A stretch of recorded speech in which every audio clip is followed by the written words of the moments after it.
A very good evening, friends. So it's been a long time meeting you after a little, I think, a gap of almost a week, 10 days. But I hope you've been making your revision as well. And we've got some more standards on the consolidation part. The last phase, we covered the standards on consolidation, typically 103 business combination and 110, which was talking of consolidated financial statements. Now, today we've got agenda of another standard related to consolidation, and that is Ind AS 111. Tomorrow we'll be doing another consolidation standard, that is Ind AS 28, followed by Ind AS 27. So we've got three consecutive, Saturday, then Sunday, then Tuesday. So we've got three classes on the consolidation standards. And then comes the interesting standard, which is going to be on financial instruments. Now, I know you must be thinking that as far as consolidation standard on Ind AS 111 is concerned, is this a technical standard or is this easy? Well, I don't know. I'm going to make it easy, though it might be technical indeed, because I am ready with some steps, for you today. And you're going to see a lot of three-step models coming in terms of understanding the standard. I assure you that if you're going to study the standard, with a sincerity, you're going to get a complete hang on the standard. So on that note, let's start with the standard with you. So good evening once again to all of you, and good evening once again. So let's, I think, begin the journey, friends, with you. So we are starting with Ind AS 111. Well, Ind AS 111, the name of the standard is called joint arrangements. The name of the standard is called joint arrangements. So naturally, the very first question what comes to the mind is, what is a joint arrangement? Now, before that, I think let me give you a little insight of how we are going to go about this entire standard. For the ease of convenience, what I have done, I have divided the standard into an overall three-step model. So when I look at the standard, I've divided the standard into an overall three-step model. So this is how we're going to approach this particular standard, dividing the standard into an overall three-step model. The step number one is to identify, is the arrangement a joint arrangement? So we're going to work upon the first step, the main step number one. These are the main steps what we're going to apply. So the first step we're going to apply is we're going to evaluate, is the arrangement. So we're going to put across a question to ourselves that is the arrangement a joint arrangement? So we'll first focus on how to identify that a given arrangement is a joint arrangement. That would be focus one. Now, once you decide that if the arrangement is a joint arrangement, that decides I am definitely under the purview, under the scope of this standard. Then I'm going to go to the step number two. Once I decide that yes, it is a joint arrangement, then we're going to go to the step number two. And the standard requires you to identify, this is what kind of a joint arrangement. There are basically two kinds of joint arrangement which are given in the standard. One is called a JV, that's a joint venture, and one is called a JO, that is a joint operation. So we need to decide in step number two, what is the type of joint arrangement. So we will decide the type of joint arrangement. So as I said, the type of joint arrangement is either it is a JO, that is called a joint operation, or it is a JV, that is called a joint venture. So there are going to be certain parameters on the basis of which we will decide whether it is a JO or whether it is a JV. So that would be the focus in terms of the main step number two, deciding the type. And then finally, the most important aspect, why we study this standard is to understand the accounting. So we're going to understand the accounting of a JO as well as JV. Now, let me tell you one thing, because that's a massive point of confusion for many people at times. Ind AS 111 does not tell you the accounting as far as the accounting of the JV is concerned or accounting of the JO is concerned. It talks about the accounting in the books of the parties. We're looking at the accounting in the books of the parties to the arrangement. So when you're focusing in terms of step number 3, that is accounting, the focus is accounting in the books of parties, in the books of the parties to the arrangement. Now, let me tell you at this stage, when you say it is a JO, we will say the parties are called joint operators. When you go to say joint venture, we're going to say they are supposed to be venturers. So we can say the accounting in the books of the joint operators and the accounting in the books of the venturers, that is what Ind AS 111 addresses. And it tells you the accounting, in the books of the party, not only from the point of view of separate financials, but also from the point of view of consolidated financials as well. So when you're studying this particular standard, my advice is that get a picture very clear that you're going to study the standard in 3 sections, or you can say 3 steps. The first focus will be to decide when does a given arrangement gets classified as a joint arrangement. Once you say yes, it is a joint arrangement under the purview of the standard, you move to the second step and decide the type of a joint arrangement. Is it a JO, joint operation, or is it a JV? And once you've zeroed down, then the focus is understanding the accounting in the books of the parties.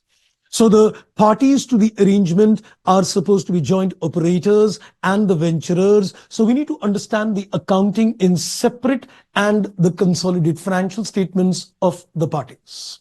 I hope I'm pretty clear on my thought process as we start off the standard. Okay, so what we're going to do now, we're going to concentrate on each one of them. Interestingly, I'm going to teach you a 3-step model within this.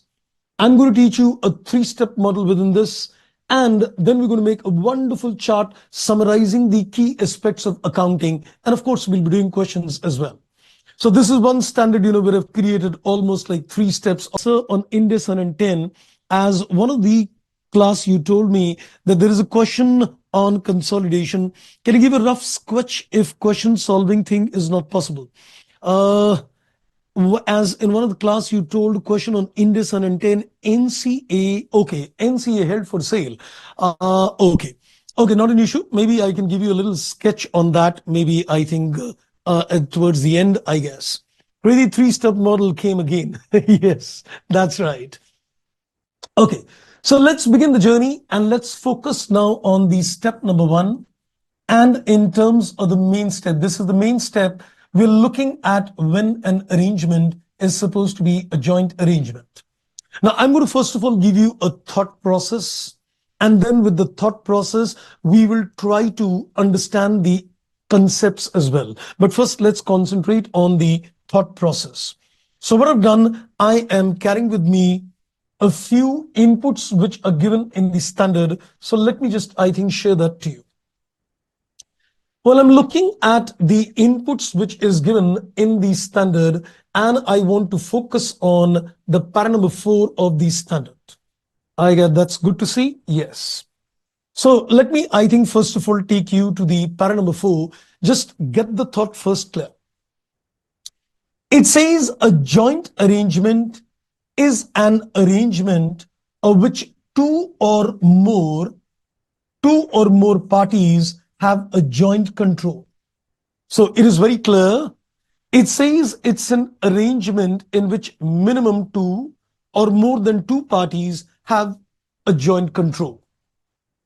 If you look at the explanation, it says a joint arrangement has got the following characteristics, and it says the parties are bound by a contractual arrangement. The parties are bound by a contractual arrangement, and then it adds on further in the clause number B. That it adds on further in terms of clause number B, the contractual arrangement gives 2 or more parties a joint control over the arrangement. Now, I would put it like this. If I would go and put it on a mathematical level, I would put it like this, that if somebody were to say, how do you say that it is a joint arrangement? I would say it is a contractual arrangement 1. I would say it is a contractual arrangement, one, and I would say that there has to be a joint control, there is two. So I need to put across a question to begin with. I need to put two questions to myself. Number one, I'll say, is there a contractual arrangement? Don't get worried on what is a contractual arrangement. We'll understand what is a contractual arrangement, but you need to first of all understand the question which I need to put across to myself. So I'm going to first of all put across a question. Is there a contractual arrangement? If I say a yes, then I go to the step number two and say, okay, is there a joint control? So if there is a contractual arrangement and there is a joint control, it is a joint arrangement. That's one. Now I want to take it further and understand the joint control concept as well. And I think for this purpose, I want to show you something, what the standard tells me in terms of joint control. Just have a look at the para number 7. It says a joint control. It says a joint control is contractually agreed sharing of control which exists only when the decisions about relevant activities require a unanimous consent of the parties. Well, I always say that when you say it is a JC, please hear the words carefully. When it is a JC, a joint control, I always say that there has to be, number one, a collective control, and number two, a unanimous consent. I call it a CC and UC. So for a joint control, what is important is that there is a collective control. Don't get worried on what is collective control. And there is a unanimous consent. So if I go back, I'm ready with my 3 steps. So we can say that when I'm looking at a joint control, it is a collective control and a unanimous consent. Now, we can go with a simple 3 steps in order to decide whether an arrangement is a joint arrangement or not. You're going to put across a total of 3 questions to yourself. You're going to put across a total of 3 questions to yourself. Number 1, I will ask myself, is there a CA, that is a contractual arrangement? Don't worry, I'll give you the detailed notes later. So I'm just going to first explain the position, then we'll make the notes later. So I'm going to focus first of all on the step number 1. Is there a contractual arrangement? That's one. Then I'll say, okay, is there a CC? Is there a collective control? Is there a collective control? That is the step number 2, CC. And then I'm going to go to the step number 3 and I'm going to say, okay, is there a UC? That is a unanimous consent. That is a unanimous consent. So the moment I'm able to fulfill all these 3 steps, I would say it is undoubtedly a joint arrangement. So get the steps very clear, then we'll start working on the inner details of the step. In order to call the arrangement as a JA, you need to prove CA, CC, and UC. Interesting, isn't that so? So you got to prove that it is a CA, not a chartered accountant, a contractual arrangement, 1. Then you need to see CC, a collective control, and then a UC, that is a unanimous consent. Now, I think let's understand each of these elements one by one. Let's understand them one by one. Now, when I say there is a contractual arrangement, 2 or more than 2 parties enter into an agreement, either in written or in oral. Mind the words. 2 or more parties enter into an agreement, either in oral or in writing, and they agree to the terms and conditions of the arrangement. So we can say a contractual arrangement means that there are 2 or more than 2 parties. There are 2 or more than 2 parties, and these 2 or more than 2 parties, either by a written agreement or by an oral agreement, have agreed to the way they're going to carry on the arrangement. They define the rights, they define the obligations of the party. So they enter into an agreement, either written or oral in nature, and they agree to the terms and conditions of the arrangement. They agree to the rights, they agree to the obligations. So what is important is that two or more than two people enter into an agreement, written or oral, with a document, the rights and obligations attached. Then I would say there is a contractual arrangement. Next. When I say it is a collective control, now please mind this carefully, because many times we tend to get confused in terms of collective control and unanimous consent. Now watch me carefully. When I say there is a collective control, it means I cannot take decisions alone. I put it in a very simple manner. When I say collective control, that means I cannot take decisions alone. When I say unanimous consent, it means I can stop people from taking decisions alone. There are two different things in life. Hear this very carefully. There are two different things in life. I cannot take decisions alone. That is one aspect. And people cannot take decisions without me is another aspect. There is a possibility that I can't take decisions alone, but then it is possible that people can take decisions without me. Right? On a lighter side, you can understand that there is a possibility that I am not able to take decisions alone. I need the consent of people, that they agree with me, then I can take decisions. But it is not necessary that, people also need your consent as well. So for a joint control, there are two elements important. You cannot take a decision alone. When I say collective control, I would say that you cannot. In simple words, I would say you cannot take decisions alone. So when I say there is a collective control, then you cannot take decisions alone. If you cannot take a decision alone, you're a part of the collective control. And when I say that there is a unanimous consent, it means others cannot take decisions without you. Others cannot take decisions. Others cannot take decisions without you.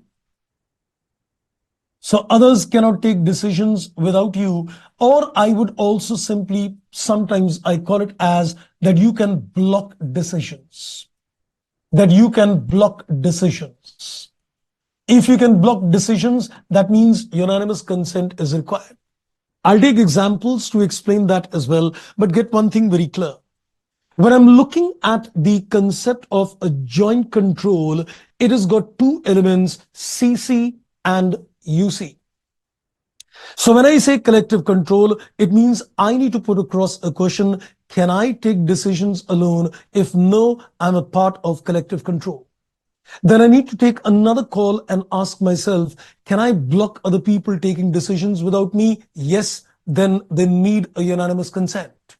So if I cannot take decisions alone and at the same time I can block decisions of others, then I'm a part of the joint control exercise. So in this particular case, when you say it is a joint arrangement, we can say there should be a written or oral agreement between two or more than two parties that they've agreed and decided upon the terms and conditions of the arrangement. And at the same time, you prove that there is a joint control, a collective control in terms of the fact that I can't take decisions alone and a unanimous consent. At the same time, I will be able to block decisions of other people. They can't take decisions without me. Right, friends, so far so good. I guess I am pretty clear with the input so far, right? Okay, now let's do one thing. Let's create some examples to you. And I'm going to create two charts for you.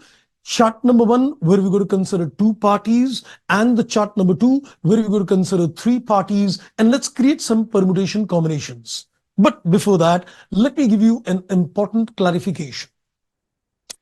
The assessment of a joint control is based on two parameters. Please hear this carefully, because we could broadly divide the step number one in terms of two kinds of questions.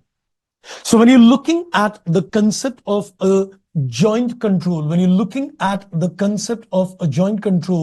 either it is based on voting rights, either it is based on voting rights, or it may be based on, you can say, the composition of the board of directors.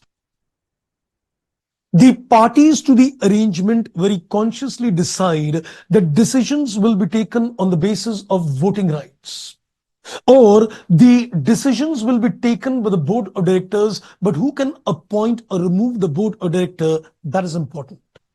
So you need to see the question carefully and see that is the decision based on voting rights, or is it based upon appointment of the board of directors? Who is going to sit in the BOD and who's going to then take a decision? If I can appoint people in the board of directors, can I control them or not? So do we have a joint control over the board of directors, right? Right now, I'm going to concentrate on voting rights. Then we'll come to the board of directors later. So let's do one thing. Let's create, first of all, a single chart, and maybe you can try answering some questions based on the permutation combinations I give you. So let's go with, first of all, a chart based on two parties. I'll give you some permutations, combinations, and you can decide on the parameter. Let's consider different cases. And based on these cases, we will decide the agenda. So let's take different cases. So I'm going to take case number one. Let's say there are two parties, A and B, and we're going to decide on the inputs. So I'll do my analysis as well. And based on that, I'll give the remarks. So let's do some analysis also. And let's also consider the remarks, whether there is a joint control or not. Now, in all these permutations, combinations, I am assuming that there is definitely a contractual arrangement. So I'm not evaluating the step number one. I'm assuming that, the two parties, A and B, have entered into an agreement, oral or written, whatever. So I'm assuming the step one is met. So my focus right now on the analysis is only on step number two and on the step number three. So I want to evaluate collective control, and I want to evaluate a unanimous consent. So I'm just going to evaluate whether there is a collective control and there is a unanimous consent. So I'm only making an assessment of a joint control. So let's begin with the first permutation combination with you, and let's decide. Let's say in case number one, A has got a 50% voting rights and B has got a 50% voting rights. Let's say A and B have got equal voting rights, 50%, and we need to take decisions based on majority. Decisions can be taken only if they agree on a majority, which means more than 50. Now let's put across a question to ourselves. Can A take decisions alone? No. Can B take decisions alone? No. Can A block decisions taken by B? Yes. Can B block decisions taken by A? Yes. A cannot take a decision alone. B cannot take a decision alone. So there is definitely a collective control. When I'm putting across a question, mark yourself very carefully. A cannot take a decision alone because he's got only 50. He needs to ask B. And similarly, if B says, I'll take a decision, A will say, boss, I'll block your decision. You need to take my consent as well. So A cannot take a decision alone, and at the same time, he can block decisions by B. Same goes for B. So there is a CC and there is a UC. I would say it is an implied joint control. Why do I say an implied? Because if it is 50-50 and you need a majority, I think it is implied. There is no other answer which can come. If you need majority to agree with an equal stake, undoubtedly it is always a joint control. Let's slightly change this up. Let's consider the same percentage, 50-50, but they agreed at a certain percentage instead of majority. Let's say they agreed at a certain percentage instead of a majority. They said, we need a defined percentage, 75% to agree. Well, I think, would that status undergo a change? No. A cannot take decisions alone. B cannot take decisions alone. A can block decisions of B. B can block decisions by A. I would say again, a collective control and a unanimous consent is there. It is undoubtedly an implied joint control. Let me make a very strong statement and get your assessments. Can I make a statement? Please vouch me very carefully. Can I make a very strong statement? If there are two parties with equal percentages, if there are two parties with equal percentages, and you need a majority or a specified percentage to take a decision, it is always a joint control. Agreed? Let's get your inputs on that. Can I say in this case, agreed? Okay, Shruti said, sir, what have you written for cannot take decisions alone? Okay, I've written you cannot take decisions alone, and the other one I've written that you can block decisions taken by others. So what do you say in this particular case? Can I make a strong statement that if there is an equal percentage held by each party, if it is an equal percentage held by each party, can I undoubtedly always say that it is going to be implied joint control always? Agreed? Because if it is 50-50, you need majority. If it is 50-50, you need a specified percentage. It is always an implied JC. Rightly agreed. So it is implied joint control in this case. So moment there are two parties, and in this particular case, you say that we need a 50-50 and we need a majority, undoubtedly it is a joint control. Okay, let's slightly change the combinations. Now, let's go to the combination number 3. Let's say A is got 60 and B is got 40. I'm creating unequal percentages. I'm creating unequal percentages.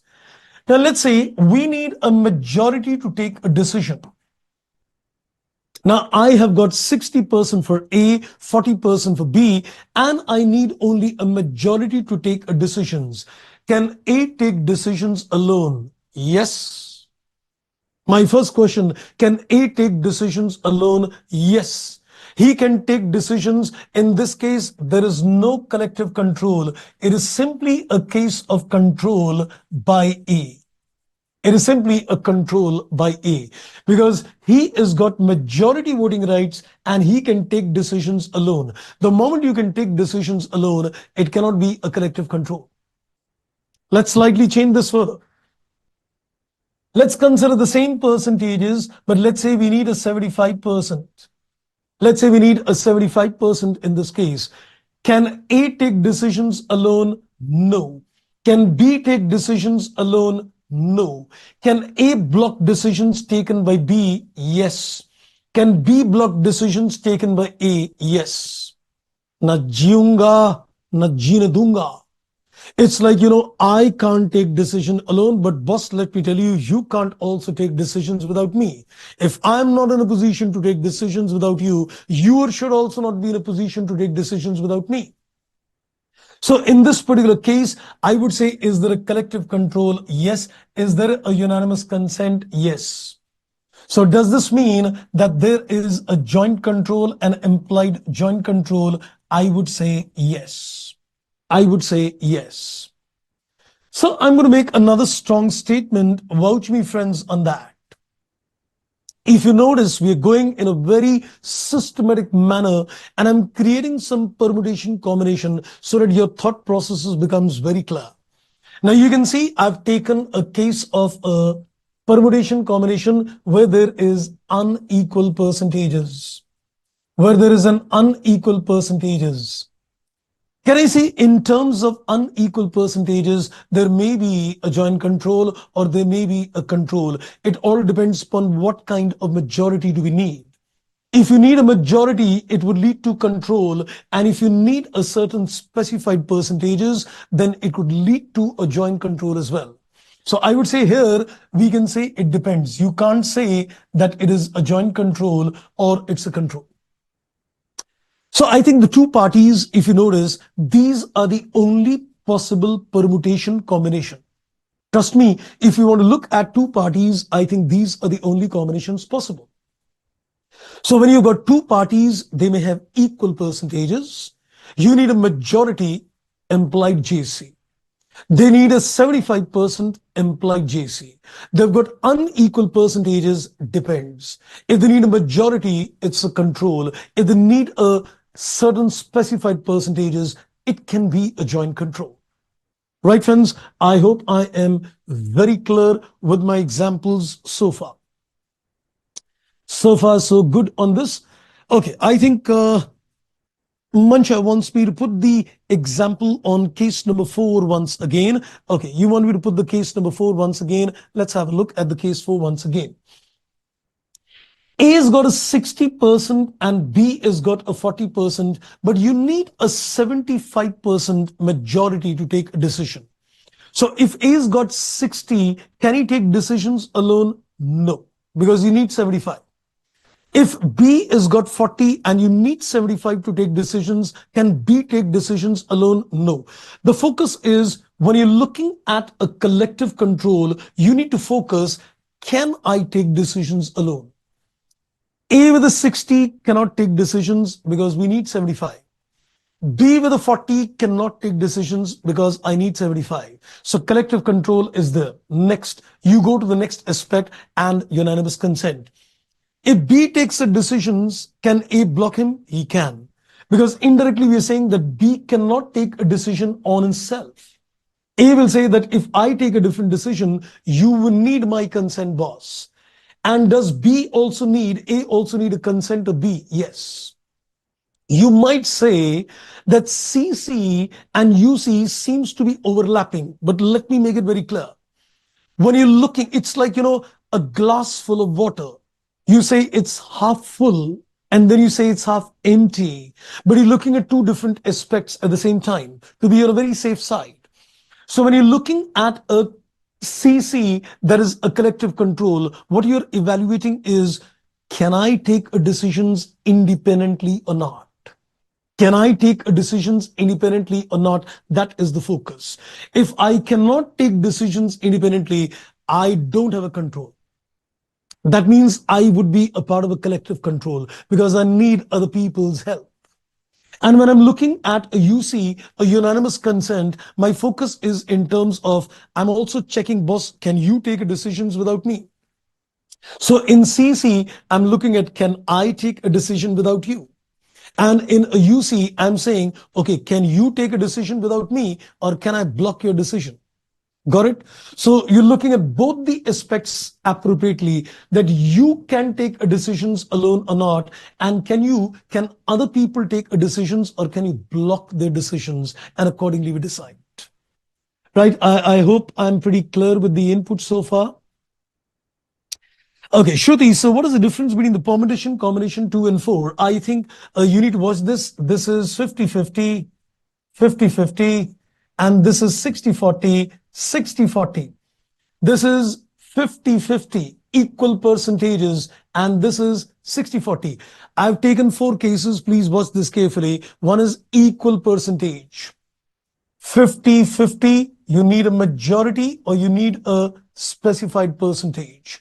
And then we've got 60-40 unequal percentage, and we need a majority or a specified percentage. Trust me, fifth combination is not possible. Okay, crystal clear. Great, Mancha. Shruti, you got your answer now. What is the difference between the second and the fourth one? Remember, I'm taking equal 2 combinations, unequal 2 combinations to give you clarity. Okay, so far so good. Let me still ask everybody, are we absolutely clear with the 2 parties chart? Then I can do a little more combinations on 3 parties with you. Just let me know, are we pretty clear, friends, all of you, with the 2 parties chart? There cannot be any 5th combination working on this chart. Okay, clear, wonderful indeed. Now let's take it further. I'm going to create now a little more complicated input. And let's go to the concept of 3 parties now. let's go to the concept of three parties at this stage. Now watch this carefully, because this would require a little thought process as well, and I'm going to add a few inputs at this stage as well. So let's do one thing. Let's create a chart with three parties and let's create some cases. Let's take one column for the case. Then we'll take three parties. We'll do the analysis and we'll give the remarks. So let's take the cases. We've got three parties, A, B, C. Let's do the analysis. And on this basis, we'll decide the remarks. Well, here again, I am considering the step one is met. Here again, I'm considering the step one is met. The contractual arrangement is there. My focus is only in terms of the step number two. My focus is only in terms of the step number two, looking at the CC and looking at the UC, the collective control and the unanimous consent, right? Let's begin with the case number one. Now you're going to see some interesting permutation combinations coming in. Now watch this carefully. You're going to see some very interesting permutation combinations coming in. Let's say A is got 50% and B is got 30% and C is got 20%. So let's say A has got 50, B has got 30 and C has got 20 and we need 75%. We need a 75% majority. Please watch this carefully. This analysis is going to be very important in this example. I need a 75% majority. Now let's go one by one. Can A take decisions alone? No. Can B take decisions alone? No. Can C take decisions alone? No. Nobody can take a decision alone. So is there a collective control? Yes. Now, watch this again. Can A block the decisions if B and C get together? Mind the words. Can A block the decisions if B and C get together? If B and C get together, he is in a position still to block because they need 75 and the total is 50.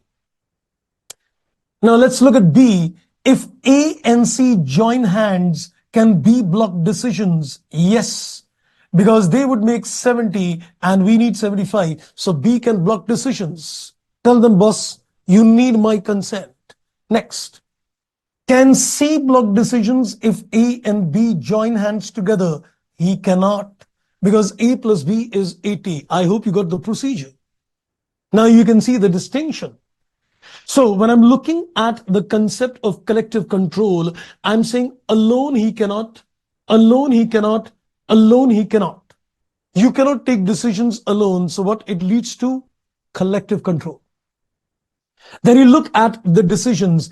If B and C join, A can block. If A and C join, then B can block. But if A and B join, C cannot block. So we can say the unanimous consent is required for A and B. The unanimous consent of C is not required. You need the unanimous consent of A and B, but C's unanimous consent is not required. So there is a joint control, but the joint control is only of A and B. Aha. That gives rise to another important input. That gives rise to another very important input. Now please hear this very carefully. I'm going to give you some more inputs at this stage. I would say it is a joint arrangement where A and B has got a joint control, but C does not have a joint control. So in this particular case, there is a possibility that C may be having a significant influence, which needs to be evaluated under Ind AS 28.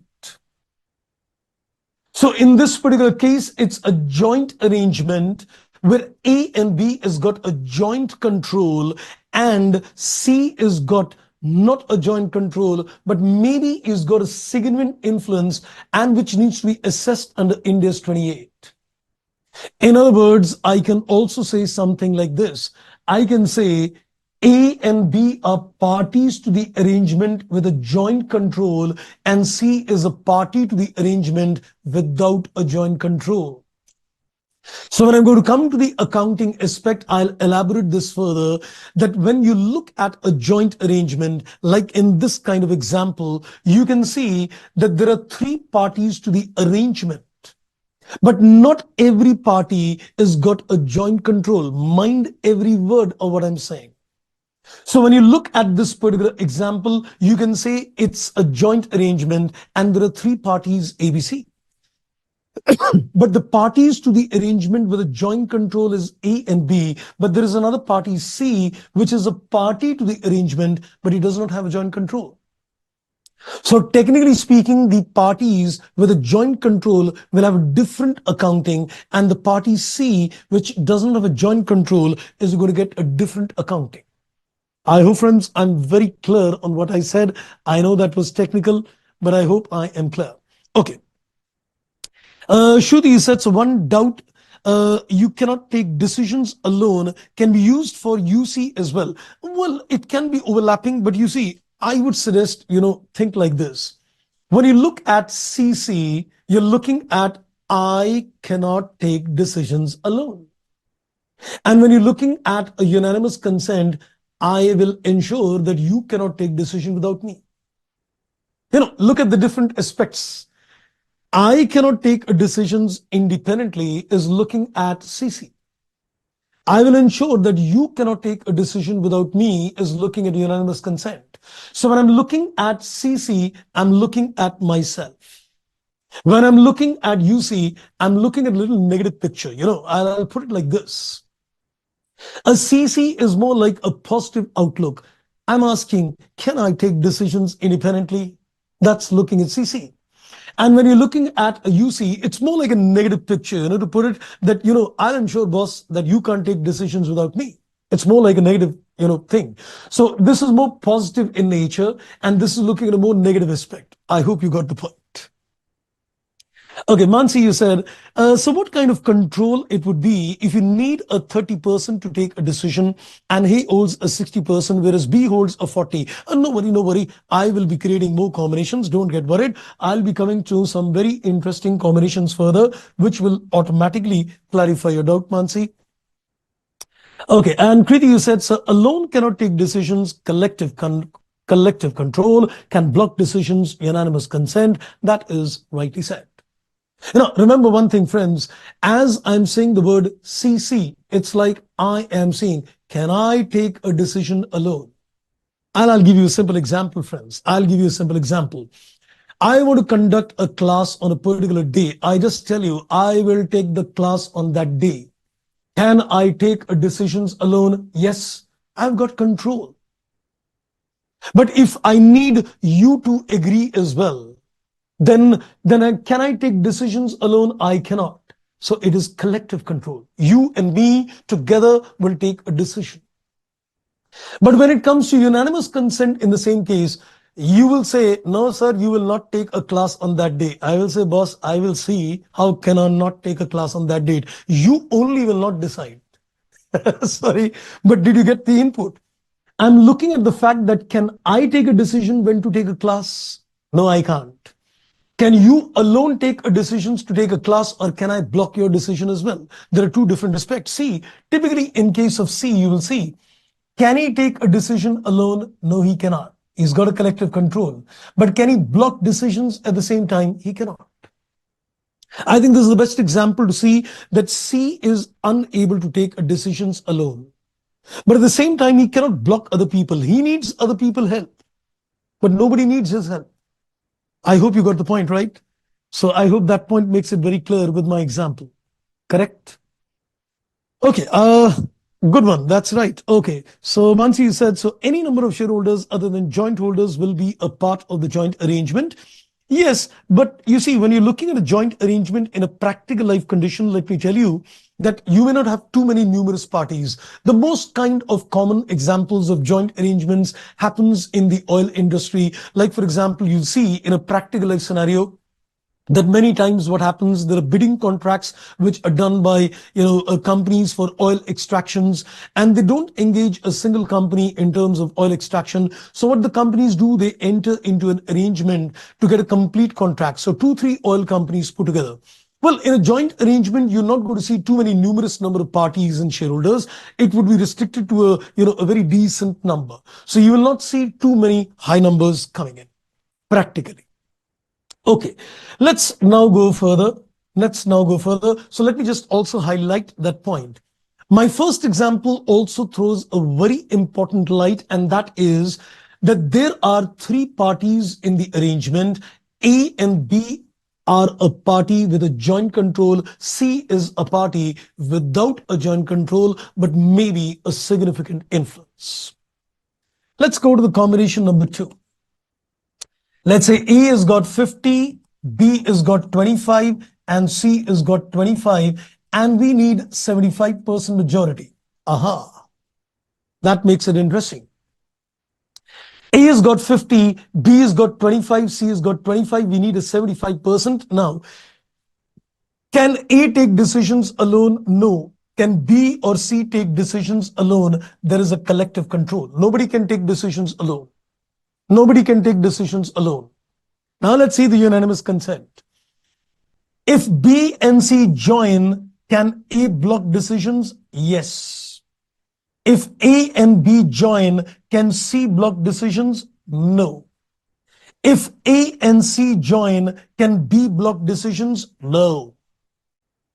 So if A and B join, then C cannot block decisions. And if A and C join, then B cannot block decisions. Now there are two permutations, combinations happening. There are two permutation combinations happening. The standard makes it very clear that unless there is a written agreement which combination will work, it's not going to be a joint arrangement at all. Ind AS 111 will not apply. Mind the words. I am saying if there are two combinations possible, the standard says that there should be a written documentation which combination will be considered. It should be written in the agreement that which combination will be accepted for a joint control. If the agreement is silent, Ind AS 111 not applicable, stringent. So in this particular case, what is important, and this is what we also got a flavor when we did the concept of a common control in terms of Ind AS 103, if you recall, I very clearly said that when there is a joint control, there should be a contractually agreed sharing of control. So in this particular case, if there is more than one combinations coming in, the agreement should specify which combination will be accepted. So if the agreement does not specify which combination is accepted, then Ind AS 111 is not going to be applicable in this case at all. I hope I'm very clear on that agenda as well. Okay, now let's take it further. Let's go to another combination. Let's go to the combination number 3. So remember, what is important is if there is more than one combinations happening, you need to zero down on a combination which is clearly agreed in the agreement. Otherwise, standard not applicable. Okay, let's take a little case where we've got A, B. Let's say this time it's not C, but there are, let's say, other shareholders, huge number of other shareholders, not A, B, C. So let's say there is A and there is B, and there are a lot of other people who've got 1% shares each.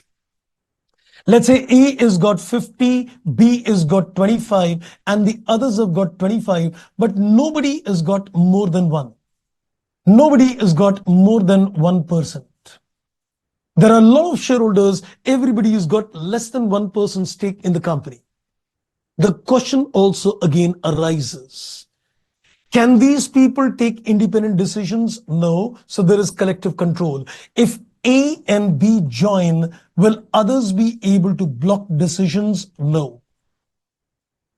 If let's say A and others join, will B be able to block decisions? No. What the point is, it does not make a difference whether this 25% is held by B or by numerous number of shareholders. Mind you, It doesn't make a difference whether this 25% is held by one individual or is held by numerous other individuals, but still there are two combinations, and trust me, the status would remain the same. The status would remain the same. We will consider that unless the agreement specifies that A and B jointly agree and that combination is considered, we will not trigger Ind AS 111. I hope, friends, I am clear with the combination of three parties. Now let's see if there are any questions coming to your mind. I can address them. So now you can ask me, I've given you the concept of CA, contractual arrangement, agreed, written, oral, to act together, and the terms and conditions. Then CC, in terms of collective control, I cannot take decisions alone. Then UC, in terms of that I can block decisions taken by others. They also need my consent. If I need their consent CC, they need my consent. That is UC.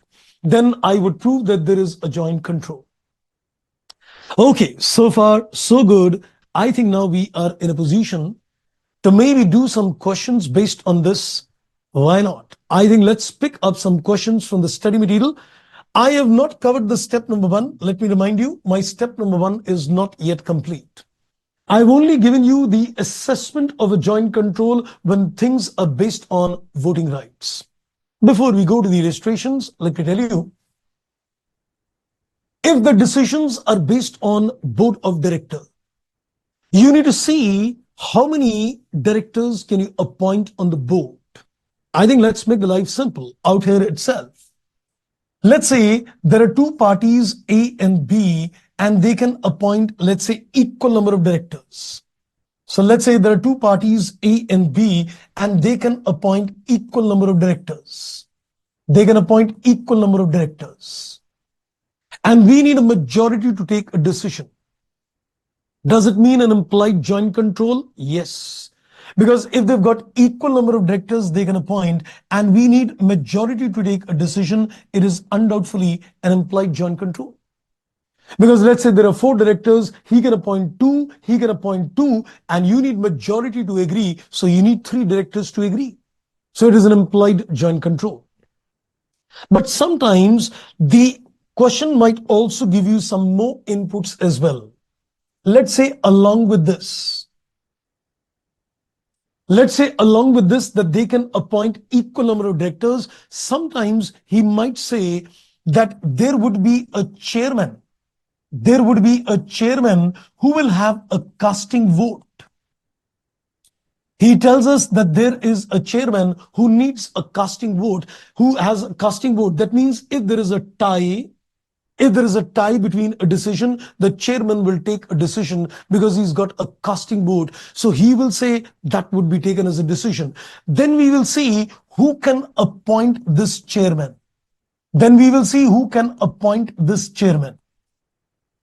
If the chairman is appointed by A, then there is a control of A. So the moment a decision is taken on the basis of board of director and there is a chairman who's got a casting vote, then we will see if the appointment of the chairman is done by A gets a control. There will be no joint control. So when you're looking at a question, you need to see at the first instance, is the joint control based on voting rights or is it based on appointment of board of director who are going to take decisions? If it is on the basis of voting rights, I've given you the 2 charts, 2 parties and 3 parties. And if it is on the basis of board of director, you need to see how many directors can each party. If they appoint equal number of directors and there is nothing to the contrary, it's a joint control. But if they can appoint equal number of directors and there is a casting vote of the chairman, then we need to see who is going to appoint the chairman. If the appointment of the chairman is done by a party A, he gets a control. Right, friends, so far so good. I guess I am pretty clear. Now I think it's a little practice time. Let's take it further. Okay, I've got some few questions coming in. So Kriti, sir, in case 1, there is no need of mentioning in the contract that A. Yes, in the first case, no. If you're looking at the combination 1, that is in this case, no, there is no need to mention anything in the agreement in this case. That's right.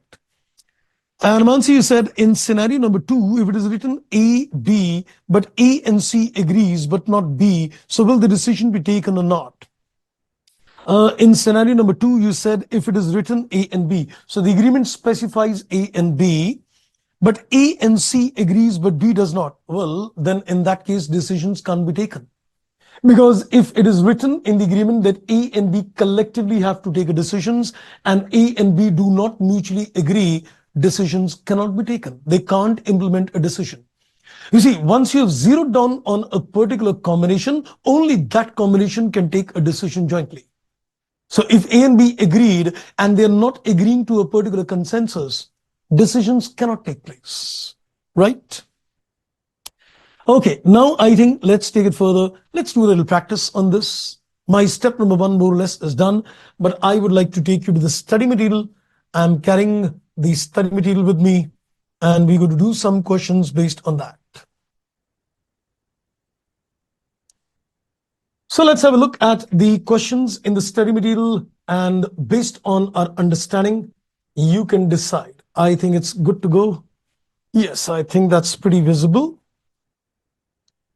So we're looking at the study material illustration 1, and let's read, you decide.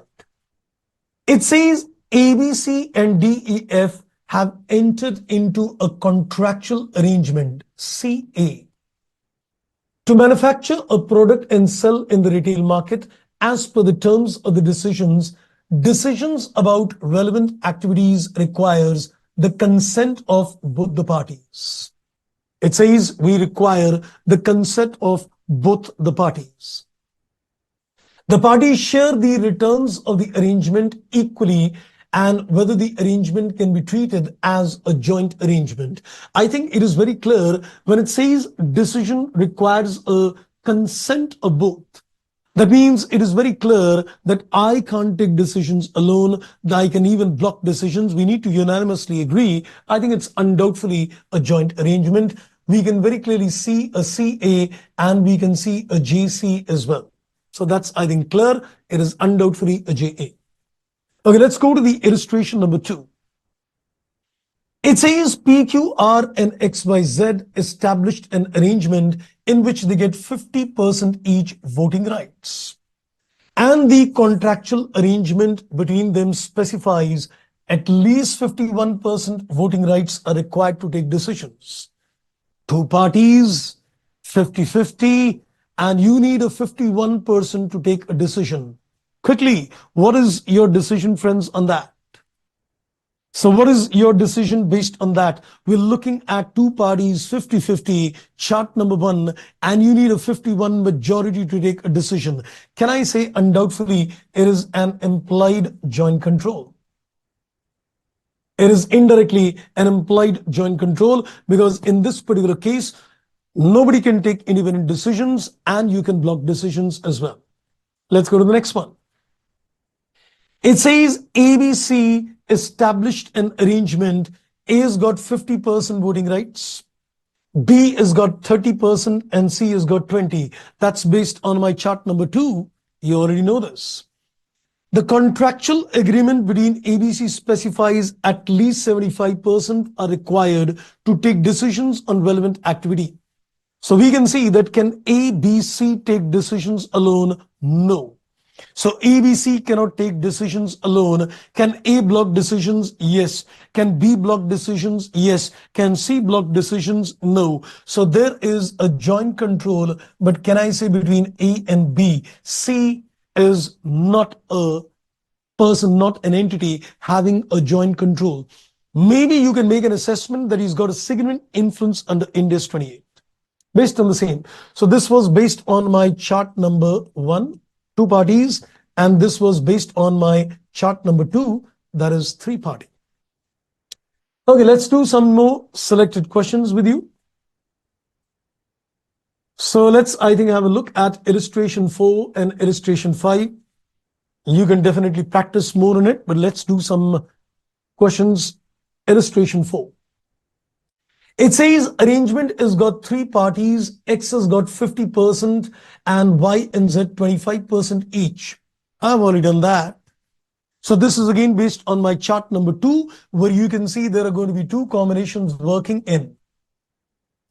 The contractual arrangement specifies that at least 75% voting rights are required, whether the arrangement can be a joint arrangement, though I've already explained that, but let me still read out a bit to you.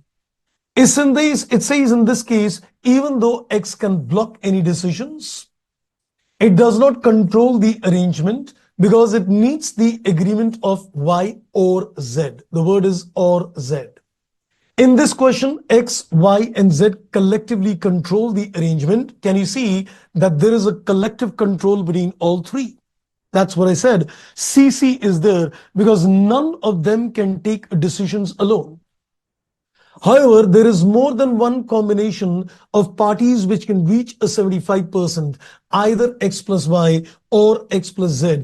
In such a situation, to be a joint arrangement, the contractual arrangement would need to specify the combination of the parties who need to unanimously agree. That's what I said. That they need to specify in the contractual arrangement that this combination is going to be considered, and if they don't specify, then Ind AS 111 is not going to be applicable altogether. Wow. Let's have a look at, I think, another one. Maybe I think fifth one is similar to what I did in chart 2. We can maybe go through another one. Let's look at 6 and 7.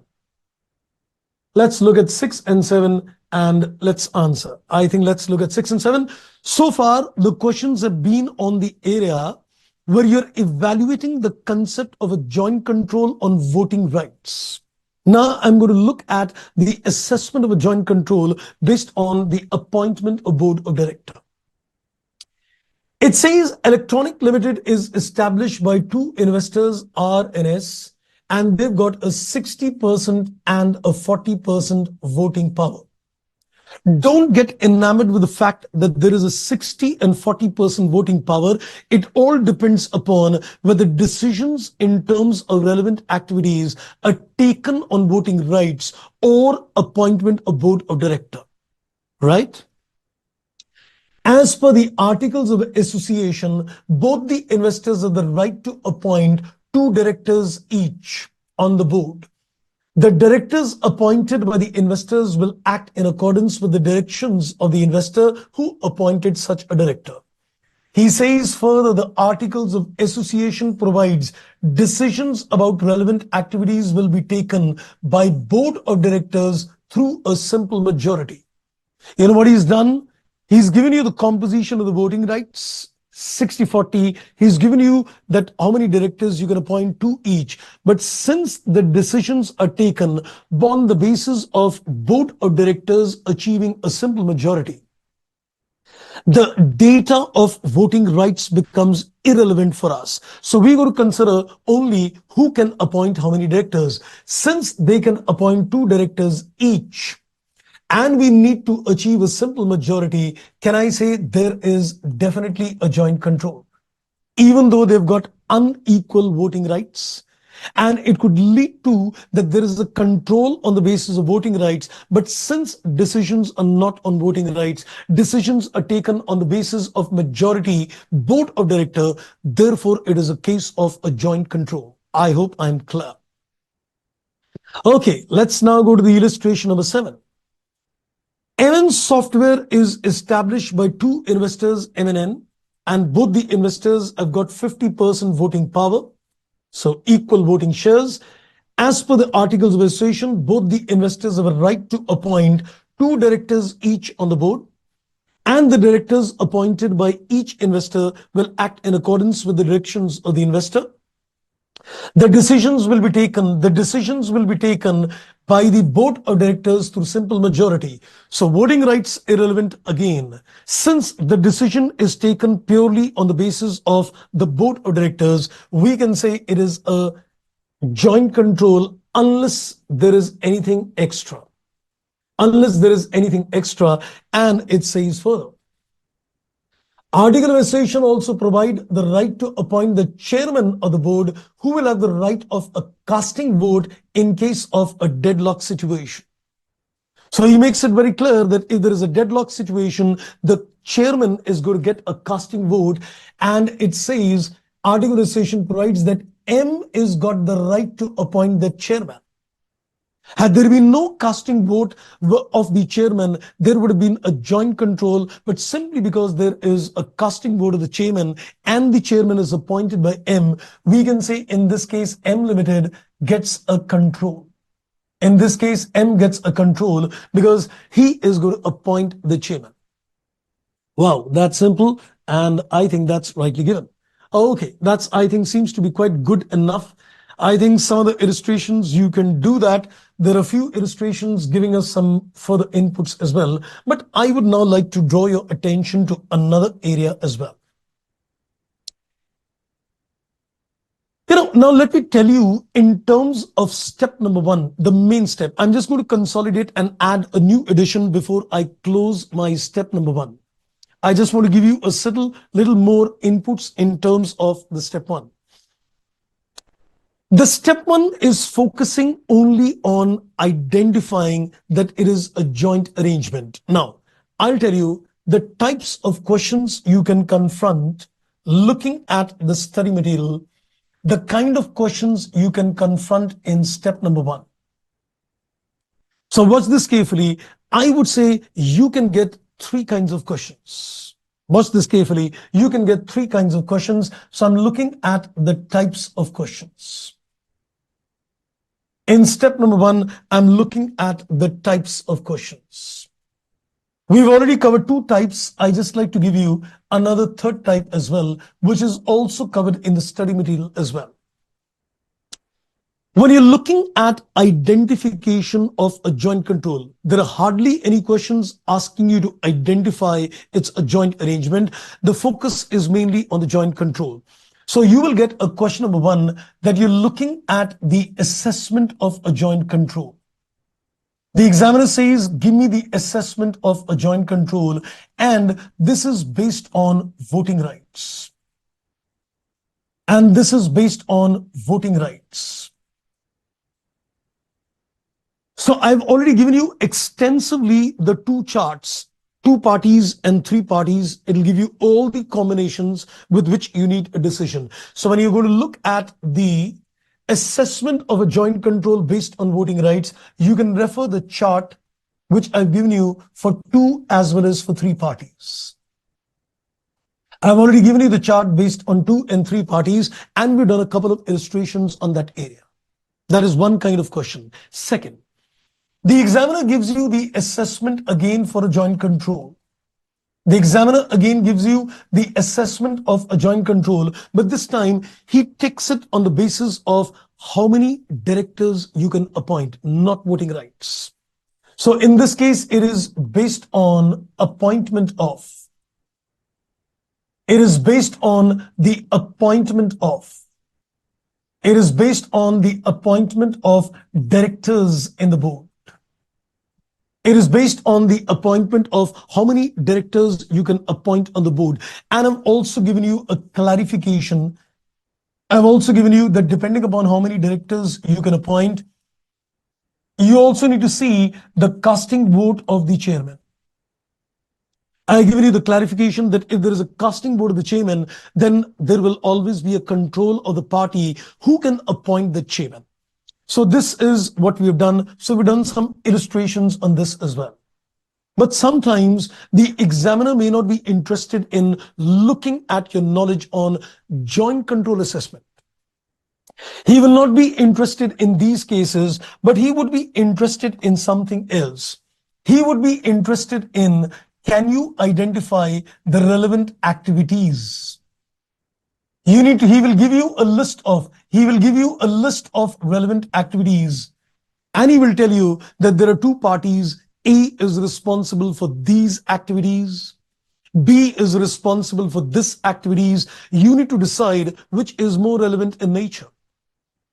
Or he might give you that A is responsible for certain activity, B is responsible for certain activities, and there are certain activities which are common. And he wants you to decide that, in this case, based on the activities, who's got a joint control.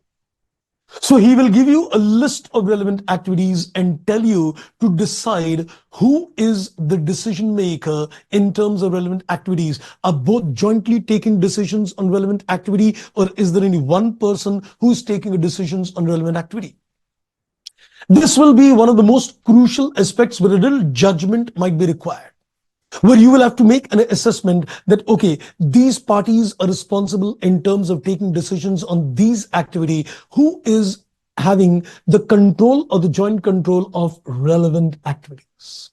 So let's, I think, expose you to a small example based on that. I think that's what the agenda is. Now look at this illustration number 10, which is based on the third aspect in terms of step 1. I think that's good to go. Yes. So that could be one of the brilliant questions which could, actually be asked in step number 1.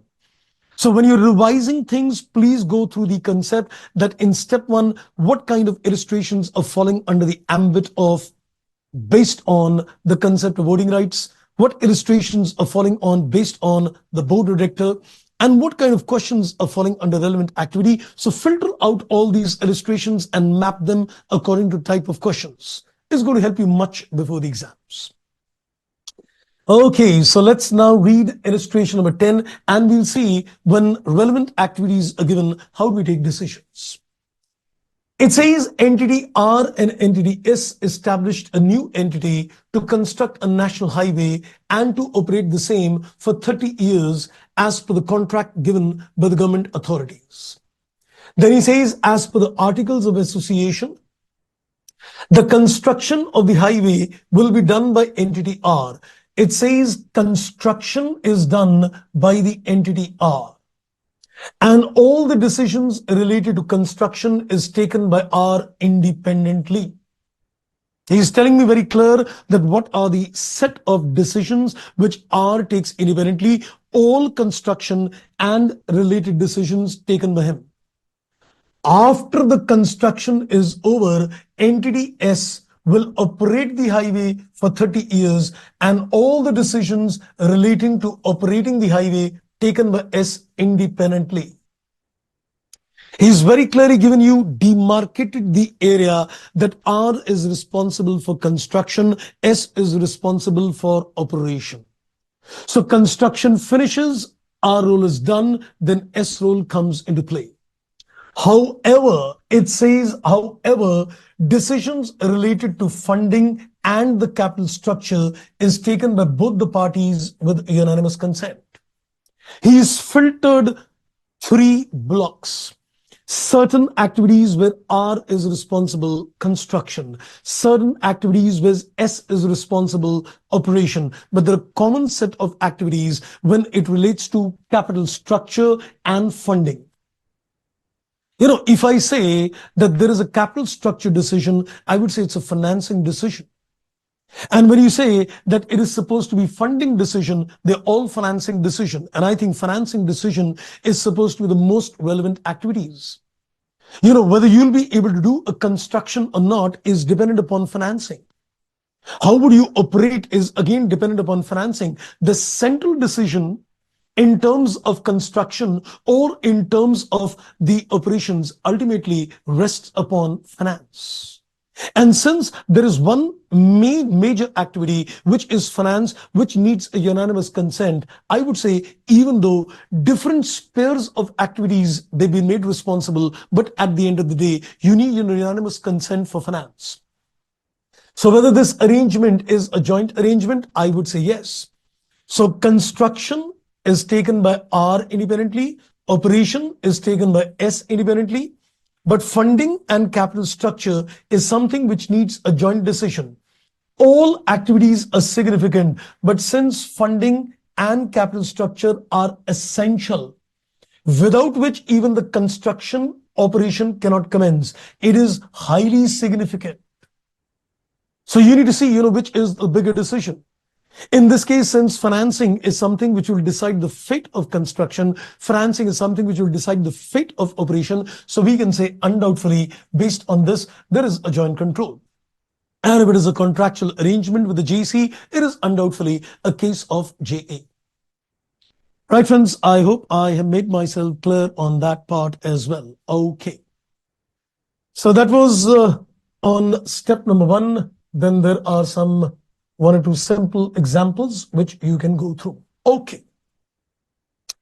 Now coming back to the larger picture, I am just coming back to the larger picture, and I started off the journey in terms of the 3 steps with you. Okay, we're still good on time. So almost like 1 hour, 15 minutes, we're done with the first decision.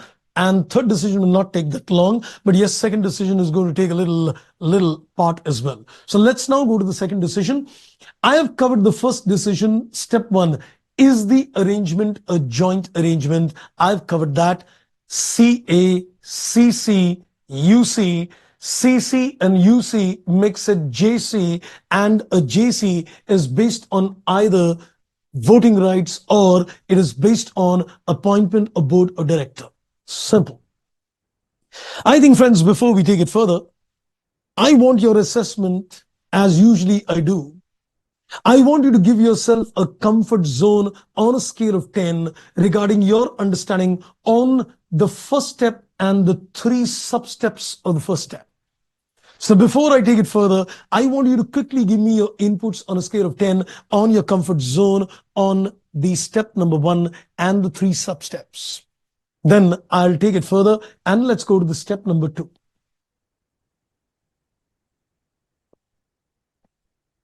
So make your assessments, and in the meantime, let me go to the step number 2. And for that purpose, I'm going to go take you to a very interesting chart, which is there in the study material as well, and is also there in the standard as well. And I'm carrying this particular chart. We're going to study this chart for the purposes of the step number 2. Okay, I got some inputs on that. 9 Preeti, 10 Mansi, 9 Mansha. That's wonderful indeed. And Robin tells me it's a 10. Simply awesome, sir. That's wonderful indeed. Geeta is 8 and Badrishal is 8 and Ravi is 8. That's pretty good. I think a score of almost like 8, 9 is pretty good enough. Once you do your revisions, you will get complete hang on things for sure. Right, friends, now we are going to go to the next step, step number 2. This is going to be slightly tricky, especially when it comes to the third step. So hear me very carefully. We'll take good examples to explain things as well. You know, once you've zeroed down on the fact that this is a joint arrangement, you go to the step number 2 and you need to decide the type of the joint arrangement. Now, please hear me very carefully. Don't worry, I'll give you the notes step by step later. But let's first, I think, get the inputs. In step number 2, you need to decide, is it a JO or is it a JV? Now, we need to first of all understand the essence of a JO and the essence of a JV. What kind of arrangement is going to be called as a JO, and what kind of a JV, what kind of arrangement is going to be called as a JV? Now, please understand this very carefully. You know, if you look at, for example, that, you know, there are 2 parties, A and B, and they enter into an arrangement. They do not create any separate company. They do not create, in technical terms, what we call a separate vehicle. So we need to see that if 2 parties, A and B, enter into a joint arrangement, the very first question you go to ask yourself is that did they create a separate entity? Did they create a separate vehicle or not? So you need to see that was a separate vehicle created or not. So the first question you got to ask yourself is that was a separate vehicle created or not? Did they create a third entity? So A and B enter into an arrangement, and did they create a third entity? If you say no, a separate vehicle was not created, it is going to be treated as joint operation. That basically it's an operation which you're conducting jointly. So the moment you say a separate vehicle is not created, it is undoubtedly a joint venture. That's what it says. Structure of the joint arrangement. it is not structured through a separate vehicle, then it is joint operation. So your first focus would be to see that if the two parties to the arrangement, or more than two parties, whatever, have they created a separate entity? Have they created a separate vehicle? If you say no, they've not created a separate vehicle, it is undoubtedly a geo. If you say yes, they've created a separate vehicle, I'm going to apply a three-step model. I'm going to create a three-step model. So if you say yes, they created a separate vehicle, I'm going to create a three-step model. Now let me tell you, how does the three-step model operate? So the three-step model is, this is step one, this is step two, and this is step three. I will explain how this three-step model is done. So if you structure a separate vehicle, you need to apply a three-step model and then decide. So get the focus very clear. So you need to ask yourself a question, did we create a separate vehicle? I said no, Geo, undoubtedly done. If you say yes, I created a separate vehicle, I will apply a three-step model on the basis of which I will decide whether it is a Geo or it's a JV. Now, let me explain this three-step model. Let me come out of this. So I'm first going to explain you the three-step model. If you create a separate vehicle, what is the thought process? Don't worry, we'll take examples also to illustrate, but first get the larger concept very clear. Now, in terms of the three-step model, we've got step one, we've got step two, and we've got step three. In step number one, you need to consider the legal form of the vehicle. You need to consider the legal form of the vehicle. Did you structure a separate vehicle as a partnership firm, as an LLP, or as a company? You need to see, did you organize the separate vehicle as a normal partnership firm, or as a limited liability partnership, or you organized it as a company? These are the mainly three forms in which an entity would be structured. So if you created a separate entity, put across a question, did you organize it as a firm, or did you organize it LLP, or did you organize as a company? The basic idea in step number one is to see that are you establishing a separate legal entity concept or not? The basic thought process is to see, are we establishing a separate legal entity concept in the form or not? In the sense, you need to ensure that the entity created and the parties to the arrangement, mind the words, you need to consider that the entity, the separate vehicle created and the parties to the arrangement, are they considered separate legal entity or not? So when you say separate legal entity, you're considering is the parties to the arrangement and the separate vehicle, they are separate legal entity. The entity created is separate, it has got a separate legal entity, and the parties to the arrangement are separate. Now, one thing is very clear.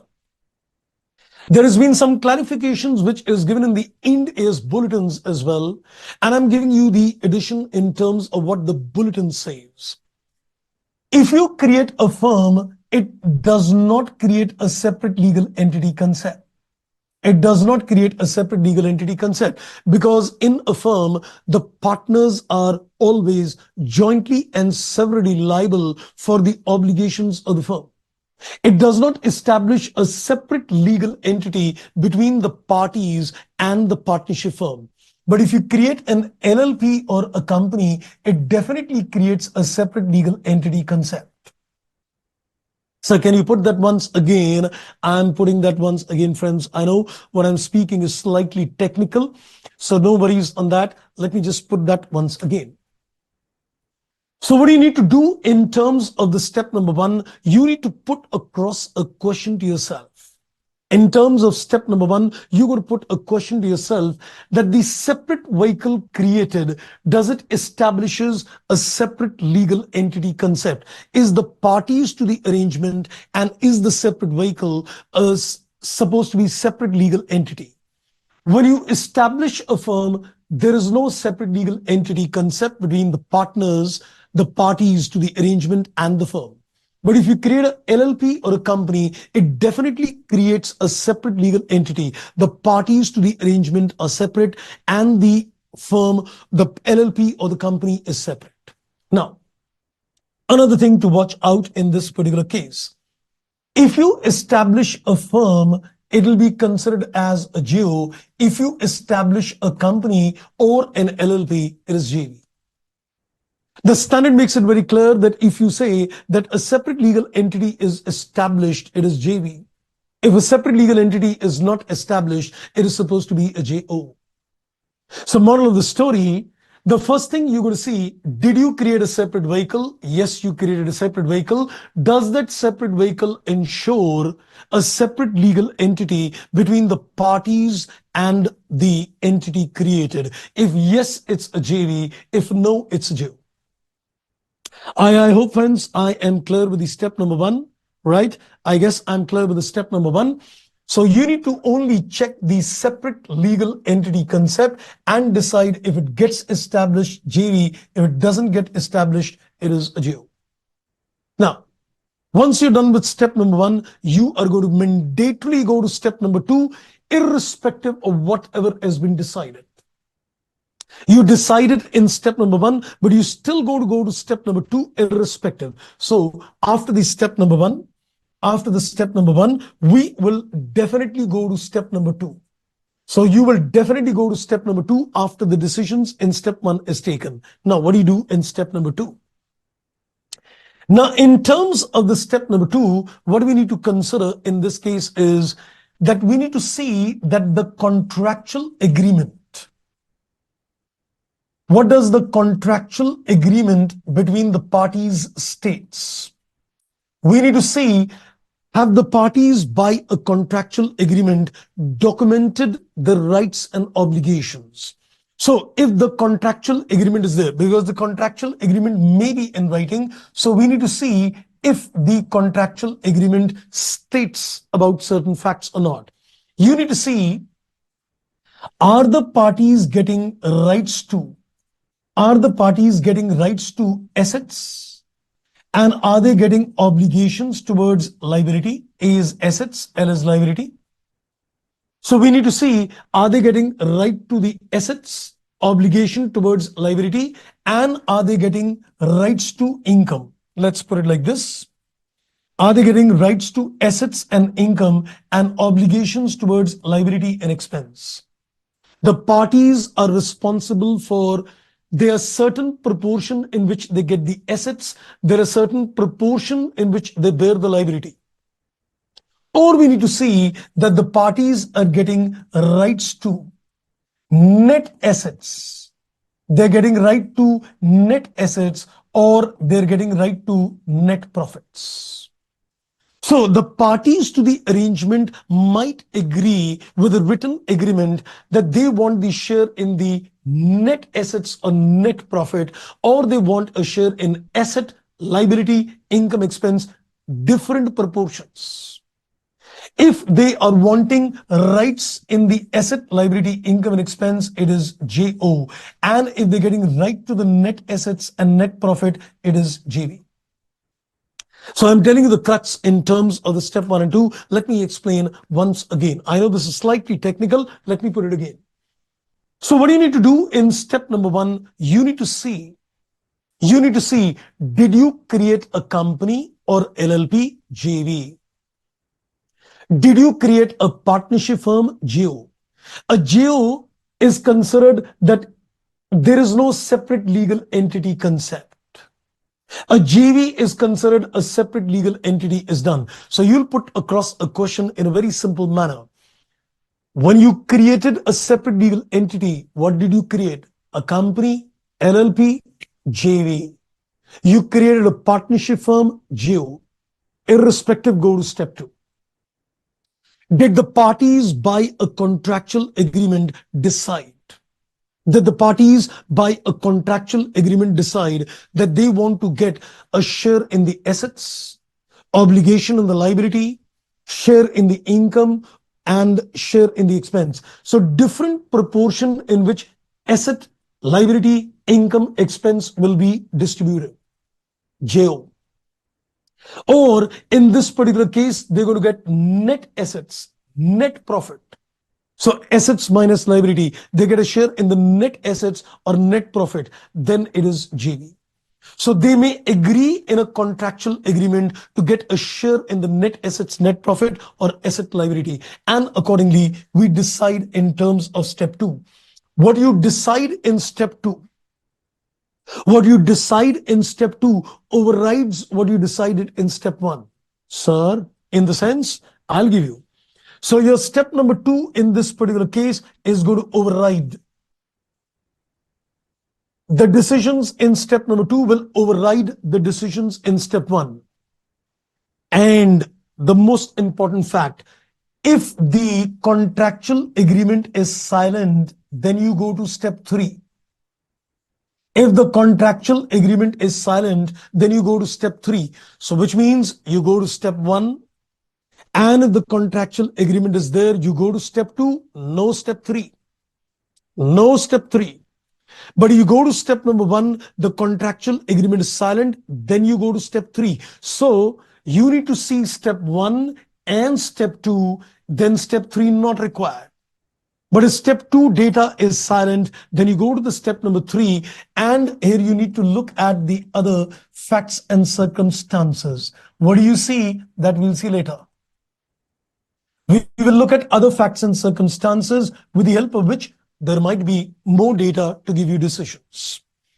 Okay, Kriti, so in case of firm, there is no separate legal entity, and in case of LLP, well, LLP is just like a company, and it gives you the benefits of a company and ensures a separate legal entity between the members, you can say the partners and the firm. So LLP is just like a company, and it ensures a separate legal entity between the parties and the entity. Right? Okay, now let me, consolidate this picture once again. Now, please have a look at the combinations I'm going to create.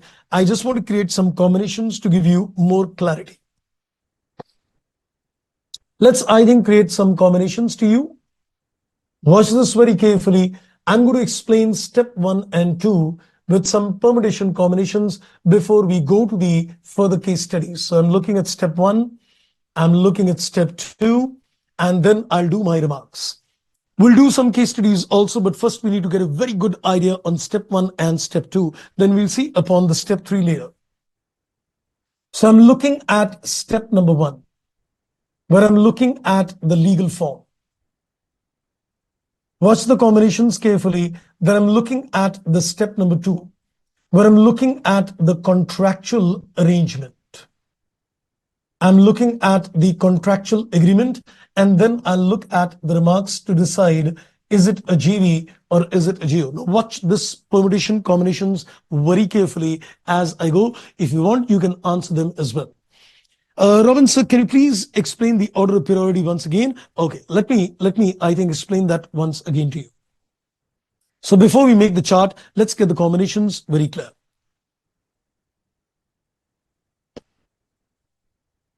What you need to do in step number one is just ask yourself, when you created a separate legal entity, mind the words carefully, when you created a separate legal entity, was it a company?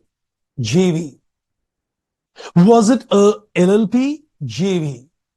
Or was it a partnership firm? GO. So what do you need to see? Your assessment is, does it create a separate legal entity?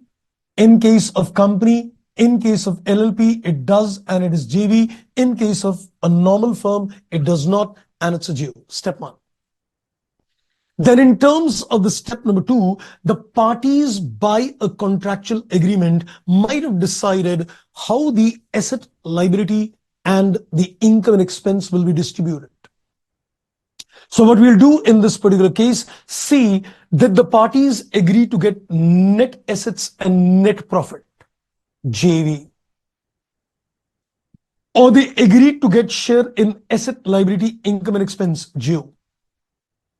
What you decide as per step two will be the overriding step one. If you decided in step one JO and you decided in step two JV, it's JV.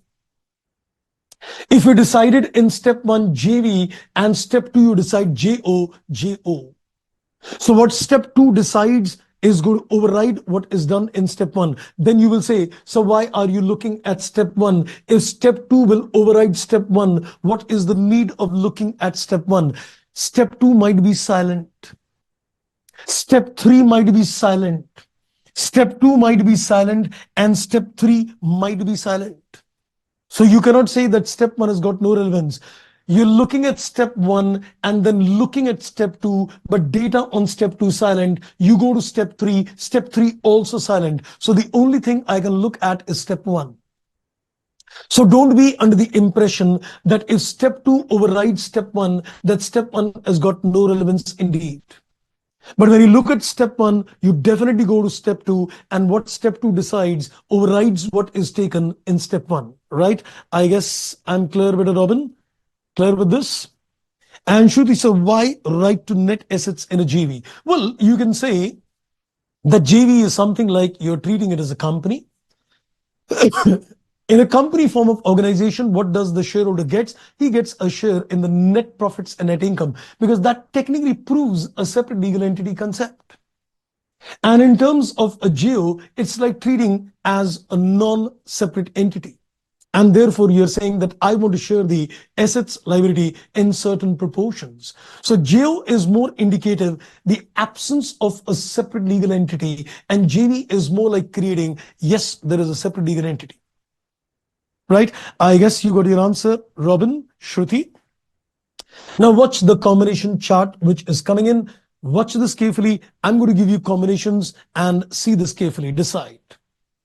I'm going to consider the combination. I created a firm. I created a firm. What comes to the mind? Geo. Watch the combinations carefully. I created a firm. So what comes to the mind is Geo. Next.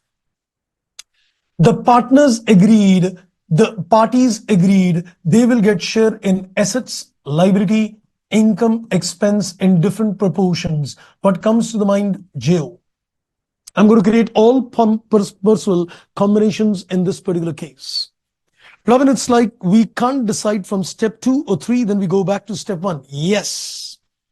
Creating when parties in a joint arrangement do not form a separate vehicle, then how they do operations in a joint operation? Simply, you do your own expenses in life and you just share revenues.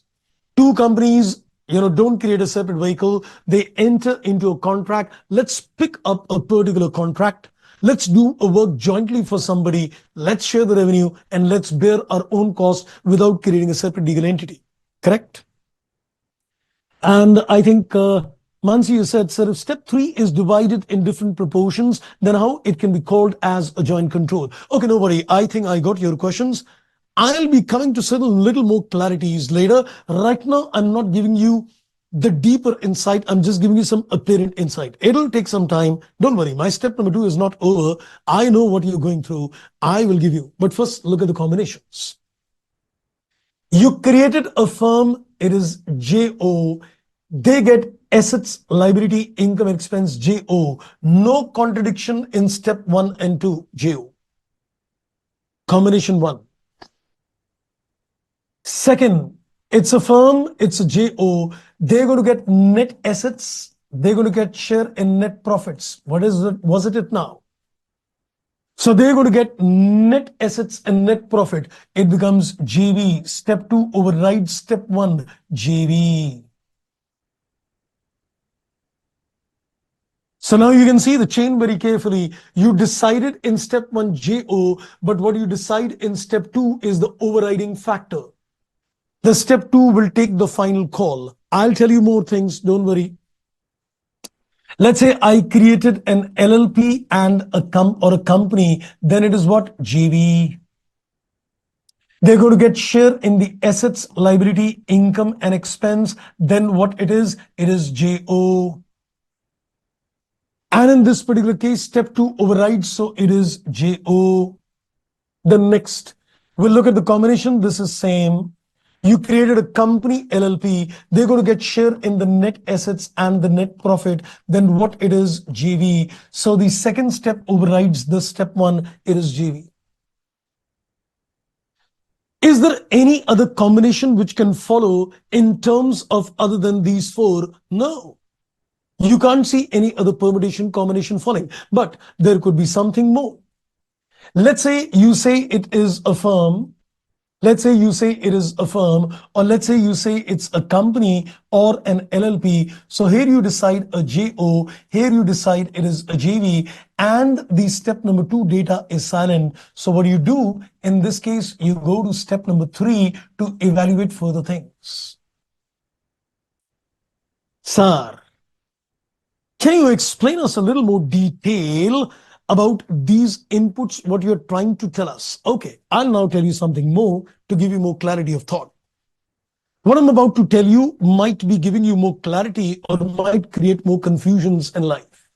More study, more problem, no study, no problem. So you want me to give you more clarity, or is this good enough to decide the permutation combinations, or you want me to give you a deeper, more clarity in terms of things? You got a choice.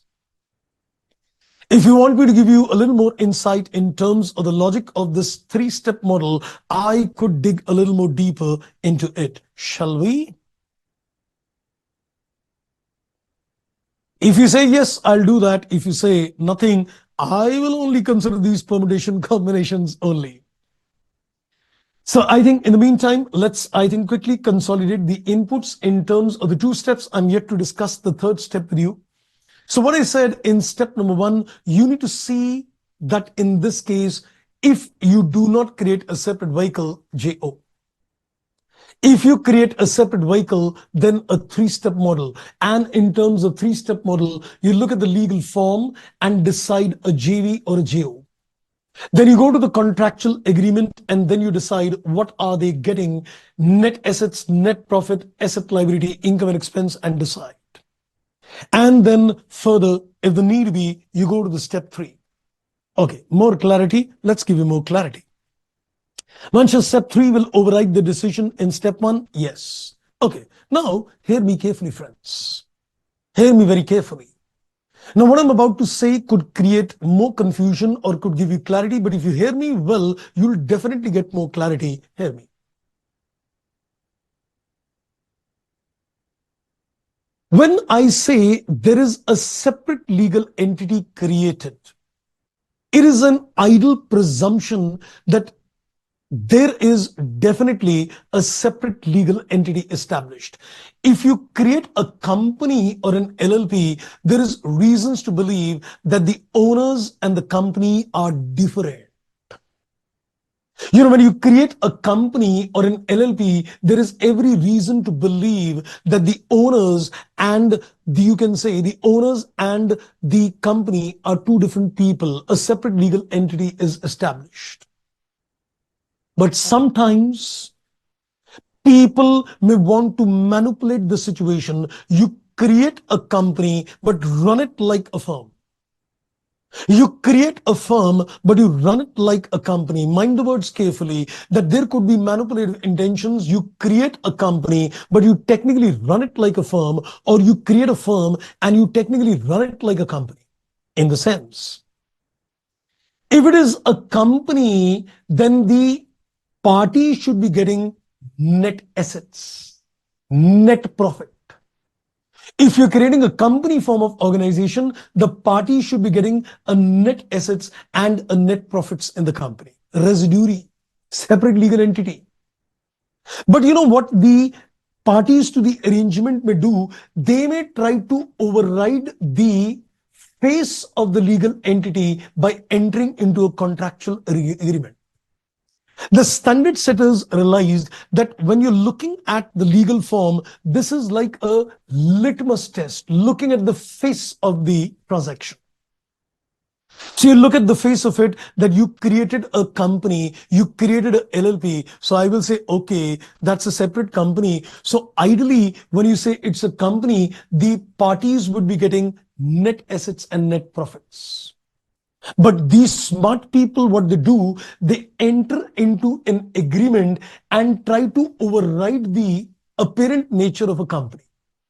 So they create a company, but at the same time, they agree that every shareholder, the party in that company will get share in the asset, share in the liability, share in the income and expense in different proportions. I want a 60% asset, but I want a 40% liability. That's not what you treat a company like. Can the shareholder actually tell a company, I want 60% asset and 40% liability? He cannot say that. He has to say that I want only share in the net assets. So by entering into a contractual agreement, they document something which violates the face. They document something in the agreement which violates the face. So if it is a company, ideally the party should get net asset, net profit, ideally. But they may override the agreement and say that they will get share in asset, liability, income and expense. So therefore, the step number 2 is being digged into, that are the parties to the arrangement trying to run a separate vehicle in this way, or are they trying to run it in this way? I hope you got the picture. So we will try to dig in that what looks on the face is what is happening in actual. Are the people trying to enter into an agreement and trying to override the entire picture? Now you would say, why would one do that? Because the kind of accounting applicable to JO and the kind of accounting applicable to JV can have a different impact the way the financials look like. And considering that they will be looking differently, the companies could start entering into agreements and they would actually try to manipulate this. And let's say on the face of it, they create a company and they don't enter into any arrangement at all, no contractual agreement written, but they are doing something fishy. So I will dig into that facts and circumstances to find out, is there something fishy which challenges the very face? That you're deciding it's a separate vehicle, but is there something fishy which challenges the concept? Therefore, the standard setters decided that this is like a litmus test. Then when you dig into step 2, you will say, fail the litmus test and follow what step 2 says. But if there is step number 2 is silent, then look into further digging of anything which is coming to your way. And then this is going to override the step number 1. So you apply step 1, litmus. Then you apply step 2, then step 2 decides the final thing. You apply the step number 1 litmus, then you don't have data for step 2, go to step 3, and then what step 3 decides is again going to override the step number 1. And let's say you look at the face of it, there is nothing in step 2, there is nothing in step 3, then step 1 becomes the final decision. Right, friends? Did you get your answers now? Did you get more clarity? Okay, Kumar, you said, Sadiq sir, can you more explain about exactly net assets signifies, means if operations can be subcontracted? Well, net assets and net profit means in a company form of organization, the shareholders or the parties will always get residuary net assets. Assets minus liability left over. They cannot be entitled to sharing assets, liability in different proportions. They need to get only net assets and they will get net profit. After all the expenses are reduced from the income, you get a profit. So now if you look at this chart, you'll get more clarity. What is happening? On the face of it, you create a firm. So it's a JO. But then you don't try to, manipulate anything. So you ensure that in a firm, you've always got the right to share asset, liability, income and expense in whatever proportion you want. So on the face, you create a firm and then you agree to share assets, liability. So it is a JO. No contradiction between step 1 and 2. If you look at the second combination, you create on the face of it a JO, but then you run it like what? A company. You create a firm, but you run it like a company. So it becomes a JV.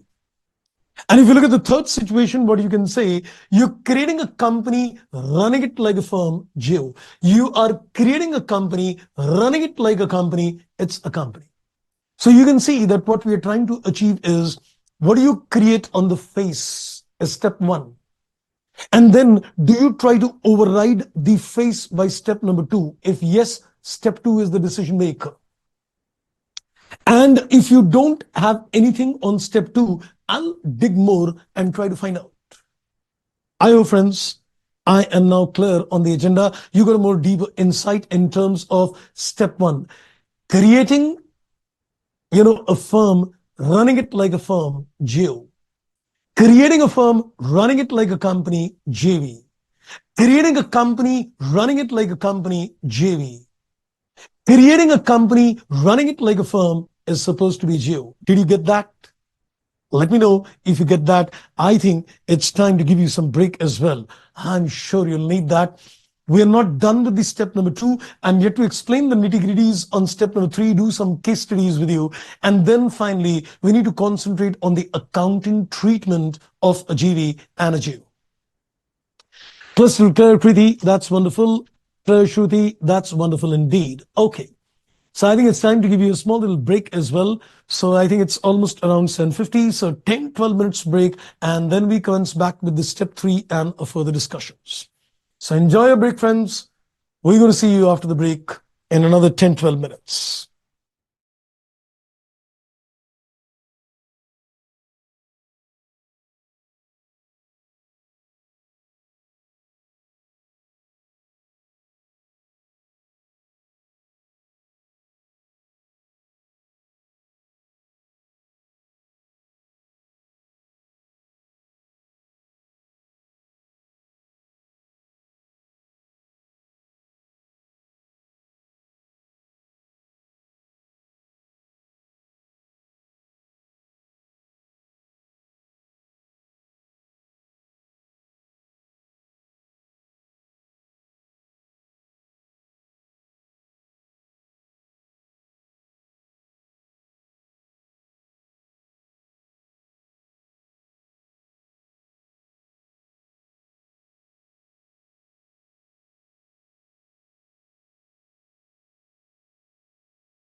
Welcome back, friends. So I hope you had a relaxation of mind. So I think let's now first take you to a small little case study before we discuss the aspects of the step number 3. And after that, we'll go to the discussion on step 3. So let me first share a little example to you from the study material. Or maybe we have a question.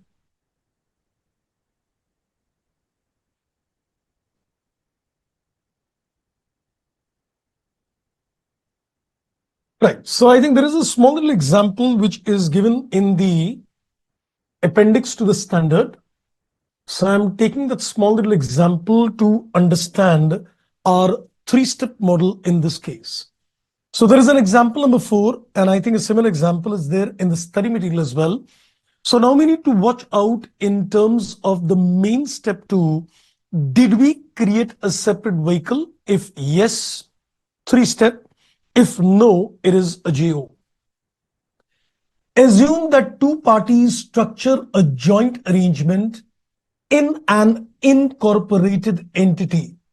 So they have structured a separate vehicle. Since they've structured a separate vehicle, we definitely need to go through a 3-step model in this case. Each party has got a 50% ownership interest in the entity, and the incorporation enables the separation of the entity from its owners. As a consequence, the assets and liability held in the entity are the assets and liabilities of the entity. He is very clear. If I go to the step number 1 and I look at the legal form of the entity created, it very clearly says the incorporation enables the separation. That means it is supposed to be a JV. Considering a legal form, a separate legal entity is established. Then he says, in such a case, the assessment of the rights and obligations confirmed by the parties by the legal form. It says conferred, sorry.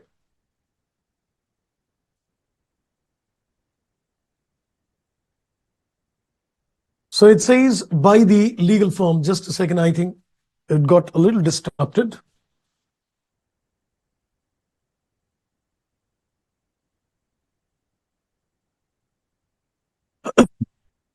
Okay, let me just come back.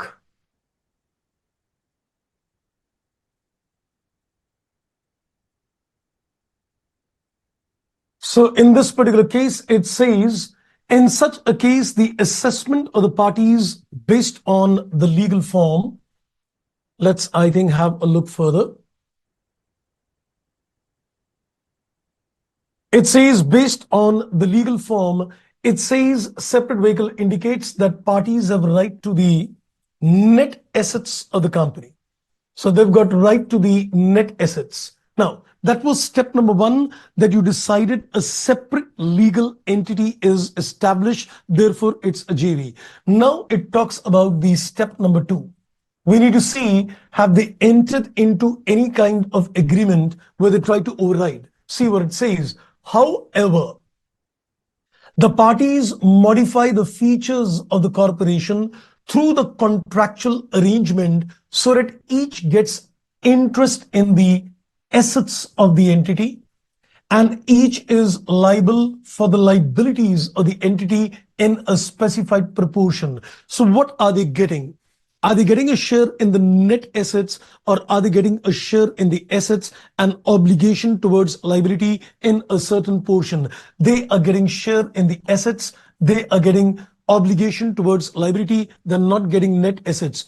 They created a company, but when it came to the contractual agreement, they decided to share the assets in a different proportion and liabilities in a different proportion, which indicates it is being run as a JO. So such a contractual modifications can cause the arrangement to be a joint operation. And that is one of the examples given in the appendix, which tells us that you first look at the legal form. If the separate legal entity is established, it is JV. If no, it's a JO. So the basic thing what you need to do in step number 1 is watch out. What is the separate legal entity created in what form? If it is a company or LLP, undoubtedly JV. And if it is supposed to be a firm, it is JO. But then you need to see that the parties to the arrangement, are they indirectly trying to modify the features of the arrangement? What do they go in for? Are they going in for net assets, net profit, JV? Are they going in for asset, liability, income, and expense? Then it is JO. I hope, friends, that example makes it very clear in terms of things. Now we need to go on to the third step, that is looking at the facts of the case. Now, what do you see in step number 3, that is facts and circumstance, that I'll explain with a comprehensive example, which is given in the appendix to the standard and also in the study mat. Now, watch this example very carefully. We're going to run an entire 3-step model based on this. This is the example number 5. And I'm going to just run this entire through in terms of the 3-step model. Watch this carefully.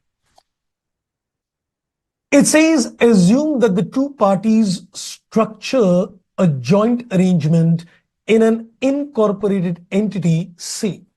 Now, I'm going to go step by step. Watch my steps carefully. Then I'll consolidate the entire picture. So I put a question to myself, was a separate vehicle created or not? So very clearly, it says that you created an entity C. So the answer is yes, we created a separate vehicle. So which means I need to apply my 3-step model in order to decide it is a JV or is it a JO. So the first focus is, did you create a separate vehicle? No, JO, done. Did you create a separate vehicle? Yes, apply the 3-step model. Now, in terms of the 3-step model, we need to consider the legal form, that is 1. We need to see what they've entered into the contractual arrangement. Are they trying to override the legal form? And if it is silent, then we look at the other facts and circumstances of the case. So let's read the facts and apply the 3-step model. It says in which each party has got a 50% ownership interest. Now it says, the purpose of the arrangement is to manufacture material required by the parties for their own individual manufacturing process. The arrangement ensures that the parties operate the facilities that produces the material to the quantity and quality specifications of the party. Now it says the legal form is talking of the step number 1. The legal form through which the activities are conducted indicates assets and liabilities are the assets and liabilities of C. It is very clearly said that the legal form indicates the assets and liabilities are the assets and liability of C. So what does a legal form indicate? That it is supposed to be a JV, because it ensures a separate legal entity concept. So therefore it becomes a JV. Next. The contractual arrangement between the parties does not specify whether the parties have got rights to assets or obligations for liability, which means this is silent. The contractual arrangement is silent. Very clearly, it says the contractual arrangement does not specify. Accordingly, the legal form and the terms indicate that it is a joint venture. So we decided that based on the legal form in step 1, it is a JV, and the step 2 is silent. Since the step 2 is silent, there is a need to go to the step number 3 and dig further, that there are any facts and circumstances indicating whether it's actually a JV or it is supposed to be a JO. Now see what it says. However, the parties also consider the following aspects of the arrangement. Now, as I read, I will explain a few things to you. It says the parties agreed to purchase all the output produced by C in the ratio 50-50. Entity C cannot sell any output to third party unless it is approved by the parties to the arrangement. So we can see one thing very clearly. All the output of the entity is for the captive consumption of the parties. There is no external sales. There is no external sales. Then he says, because the purpose of the arrangement is to provide the parties with the output they require, such sales to third parties are expected to be uncommon and not material in nature. No third-party sale, entire output is meant for the captive consumptions of the party. Next, he says the price of the output sold to the party is set by both the parties at a level that is designed to cover the cost of production and administrative expenses. The prices have been fixed in such a way that these parties will give money which will only ensure a break even to the arrangement, because they're going to pay them money which will meet the cost of production and the administration expense. On the basis of this model, the arrangement is intended to break even on this particular case. Now let's analyze what is happening. Hear me very carefully. Let's see what is happening. This inputs which is given to me, let's see what is it indicating. Number one, he says that there is no external sale. The entire output of entity C is met for the captive consumption of A and B, and the prices at which it is sold only ensures a break even to entity C. C is not getting any profits. Now, what's the analysis? When you say that the entire output, 100% output of C is given to A and B, what does the output of the entity indicate? The output of the entity indicates the future economic benefits. Mind the words very carefully what I'm saying. I'll document the notes after this. So when you say that the output of the entity, the word output of the entity is indicative that this represents the future economic benefits of the entity C. And if you recall, you would know that assets are the assets of the company is what generates a future economic benefits. So when the parties to the arrangement will get 100% output, they are getting entitled to 100% of the future economic benefits, which means they are getting entitled to the assets of entity C. I hope you got the picture. When the output of C is shared by A and B in a certain proportion, the output means the future economic benefits. The future economic benefit is indicative of the assets of C. So the output, which is economic benefits, which is assets, is being shared by A and B in a certain proportion. That's one. Second, I'm also given the inputs in this particular case that everything, the pricing being charged is ensuring a break-even point to entity C. So the entity C is going to meet its expenses from where? It's going to meet its obligations from where? Ultimately, A and B will pay the money, and that's how the entity C will fund its expenses and the obligation. So which means what? Entity A and B will pump in money and they will give it to the entity C, and then it'll meet its obligations and expense. So indirectly, A and B are meeting the expense and obligation of C. This means that the entire expenses and the obligations are being borne by A and B, which means A and B are getting entitled to assets and they are getting entitled to the obligations towards liabilities as well. Because when A and B will pay the money to C, it will meet its obligations. So A and B indirectly meeting the obligations. A and B indirectly getting a share in the assets by way of output, which means what is A and B getting? A and B is indirectly getting, you can say, the share in the assets and the obligations in the liability and not the net assets. So the facts and circumstances is indicating that they are getting share in the assets and they are getting obligations towards liability. And if that be the case, it indicates it is a JO. And if this indicates it's a JO, step 1 decides JV, step 2 decides nothing. We go to step 3, it decides a JO. So on an overall basis, the conclusion is that it is supposed to be a JO. I hope you got the analysis. It's a little tricky analysis. Don't get worried, because if you've not done this earlier, it can't click to you. It's only as I'm doing the analysis, it is coming to your mind. that you need to look into the fact that what is the legal form. Are they trying to override it with a contractual arrangement? And we're also looking at the facts. What does it indicate?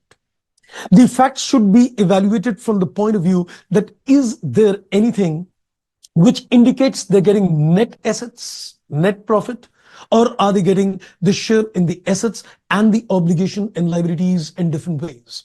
Now, if you change the facts of the case, the answers would also undergo a change. But let me give you clarifications. In this case, entity C, which is a separate vehicle, is not making any external sale.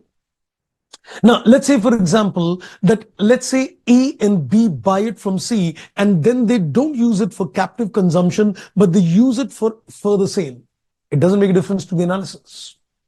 Till the point of time C's output is taken by A and B. Now, whether A and B is going to use it for captive consumption or A and B is going to make a further sale to external people, that would not change the analysis. It will still be considered as due.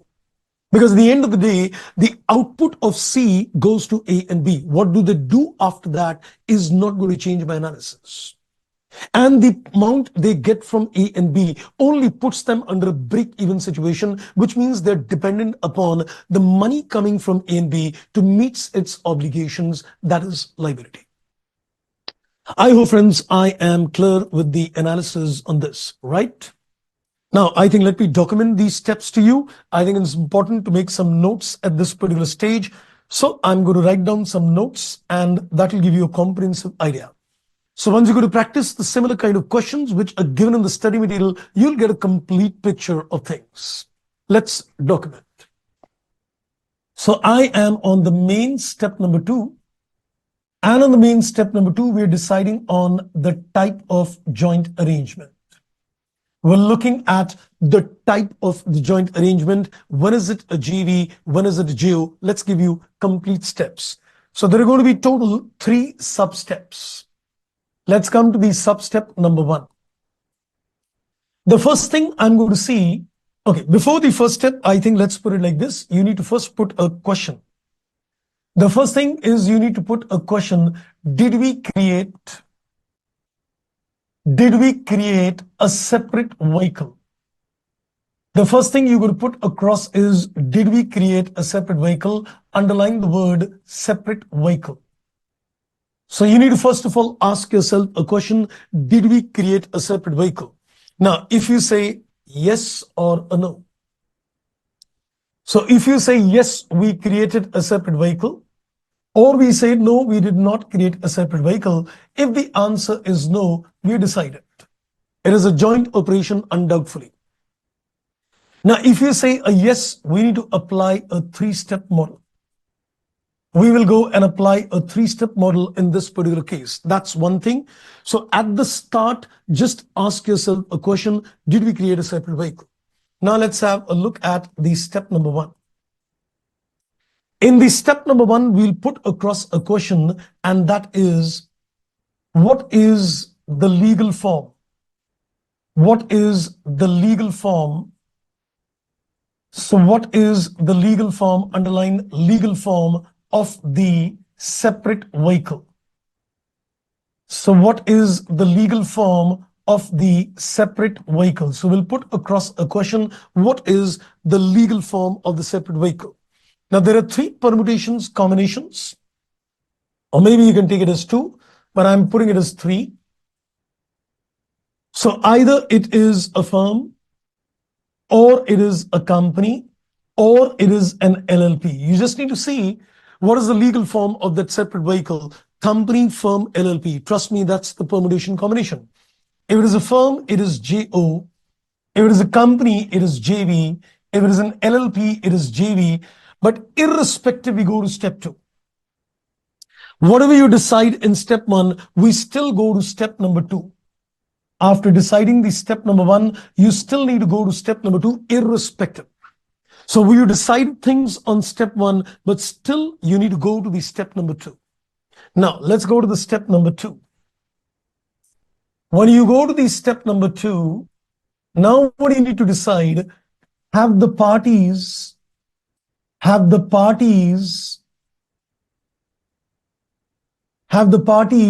documented have the parties documented the terms and conditions of the contractual arrangement? Have the parties documented the terms and conditions of the contractual arrangement? So we need to see, have they decided that they're going to get share in net assets, net profit? They've decided to get assets, liability. So have the parties documented the terms and conditions of the contractual arrangement? And if you say no, you need to go to step number 3. And if you say a yes, that they've entered into the contractual arrangements, we will say, okay, we'll put across a question, what are they getting? What are they getting? So we will decide, what are they getting? Are they getting net assets, net profits, or assets, liability, income, and expense? So in this case, we will say, okay, what are they getting in this particular case? So are they getting a share in the net assets? Or are they getting a share in the net profits? And if this be the case, it is JV. Or are they getting share in the assets, liabilities, income, and expense? So are they getting entitled to a share specified proportions of asset, liability, income, and expense? Then it is supposed to be JO. And at this stage, it is worth making a mention, and that is step 2 overrides step 1. So step 2 overrides the step number 1. So whatever decisions is taken in the step number 2, that's going to override the things based on step 2. Then finally, we come to the step number 3.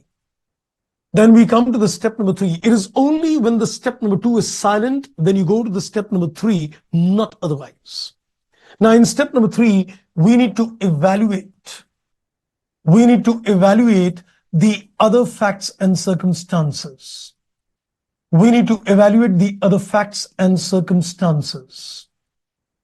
And what is the evaluation which you need to do? We need to evaluate the other facts and circumstances.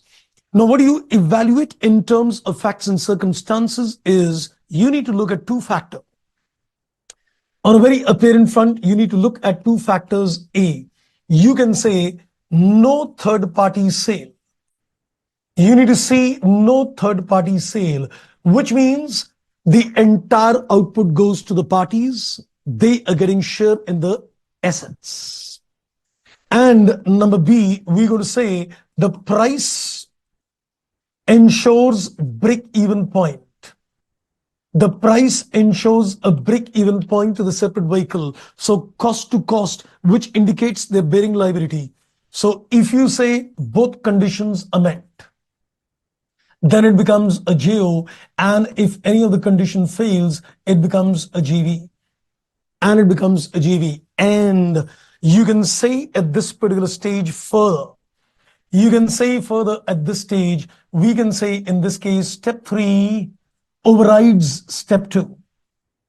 Step 3 overrides the step number 1.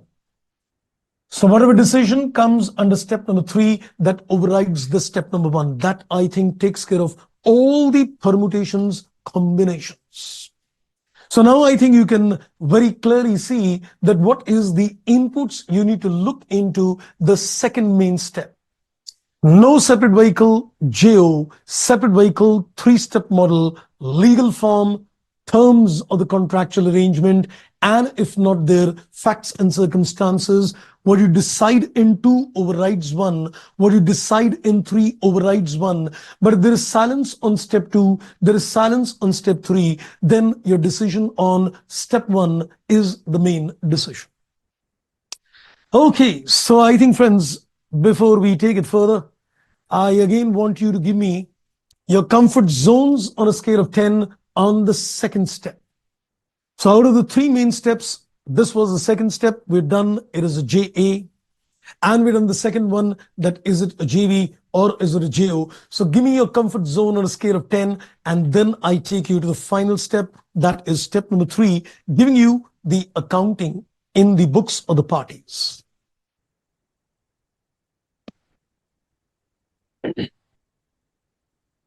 Okay, so in the meantime, before we get your scores on that, let me now take it further.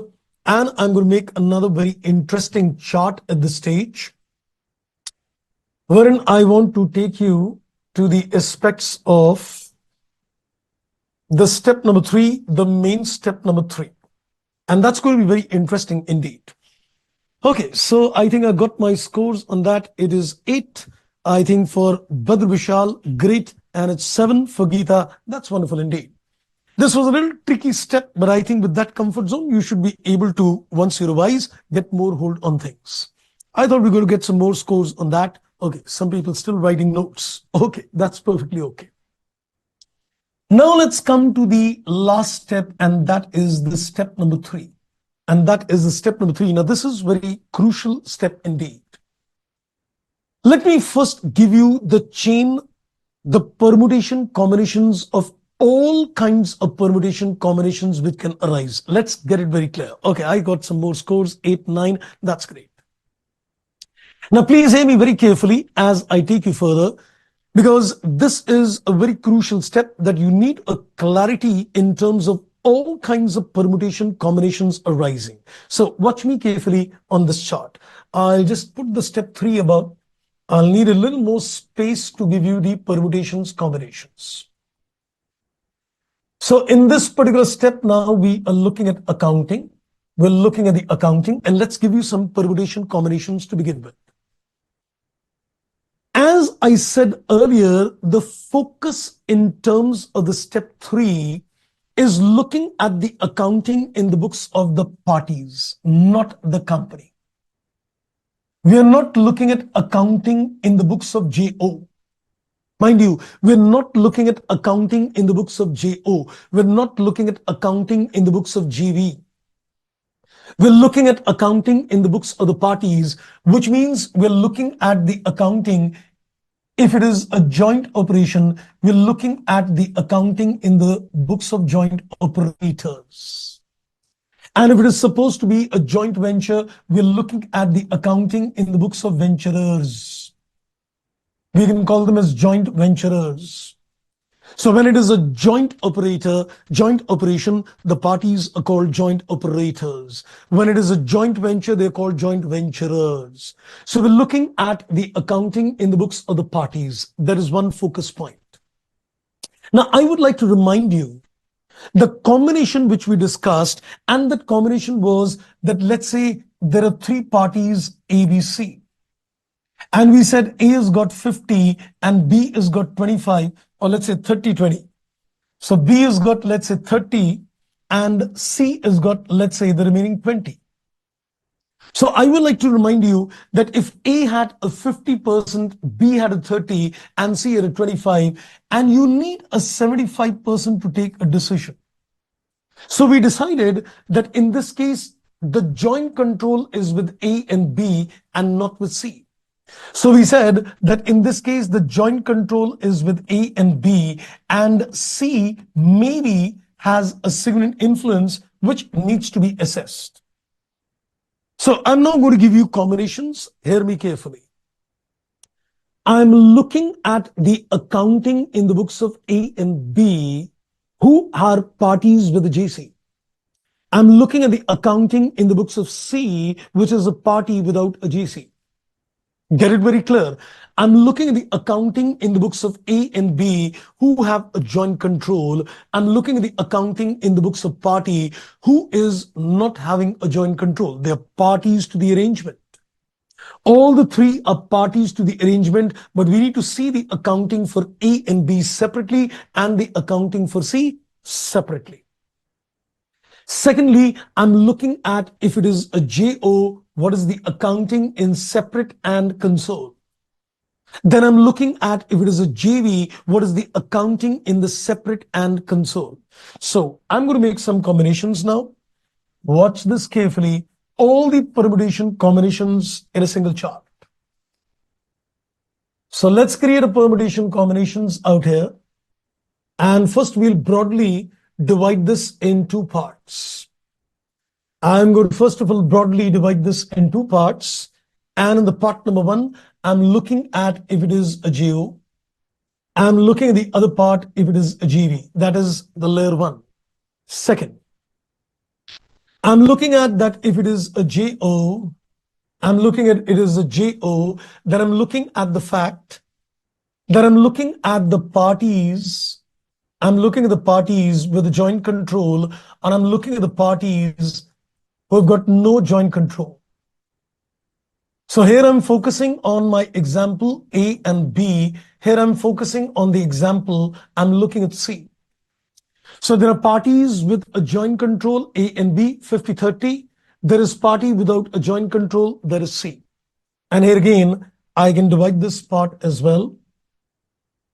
So we can see that we've got parties with a joint control, and we've got parties with no joint control. So this is the permutation combination. So here the reference is in my example A and B, and here it is C.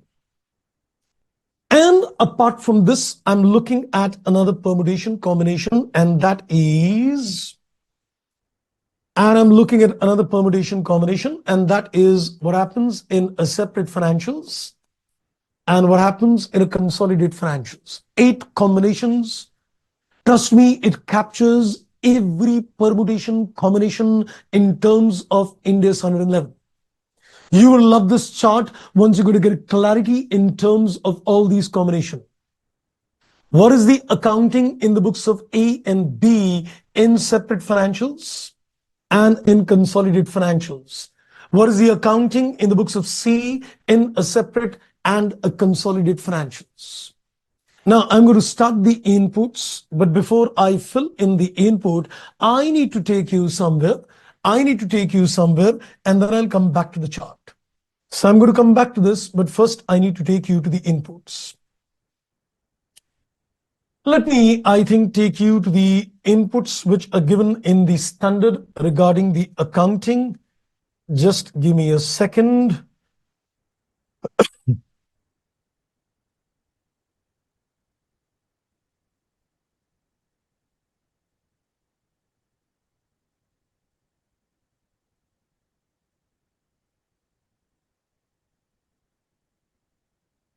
Here we are on the study material, and this is the accounting which is given for a joint operation.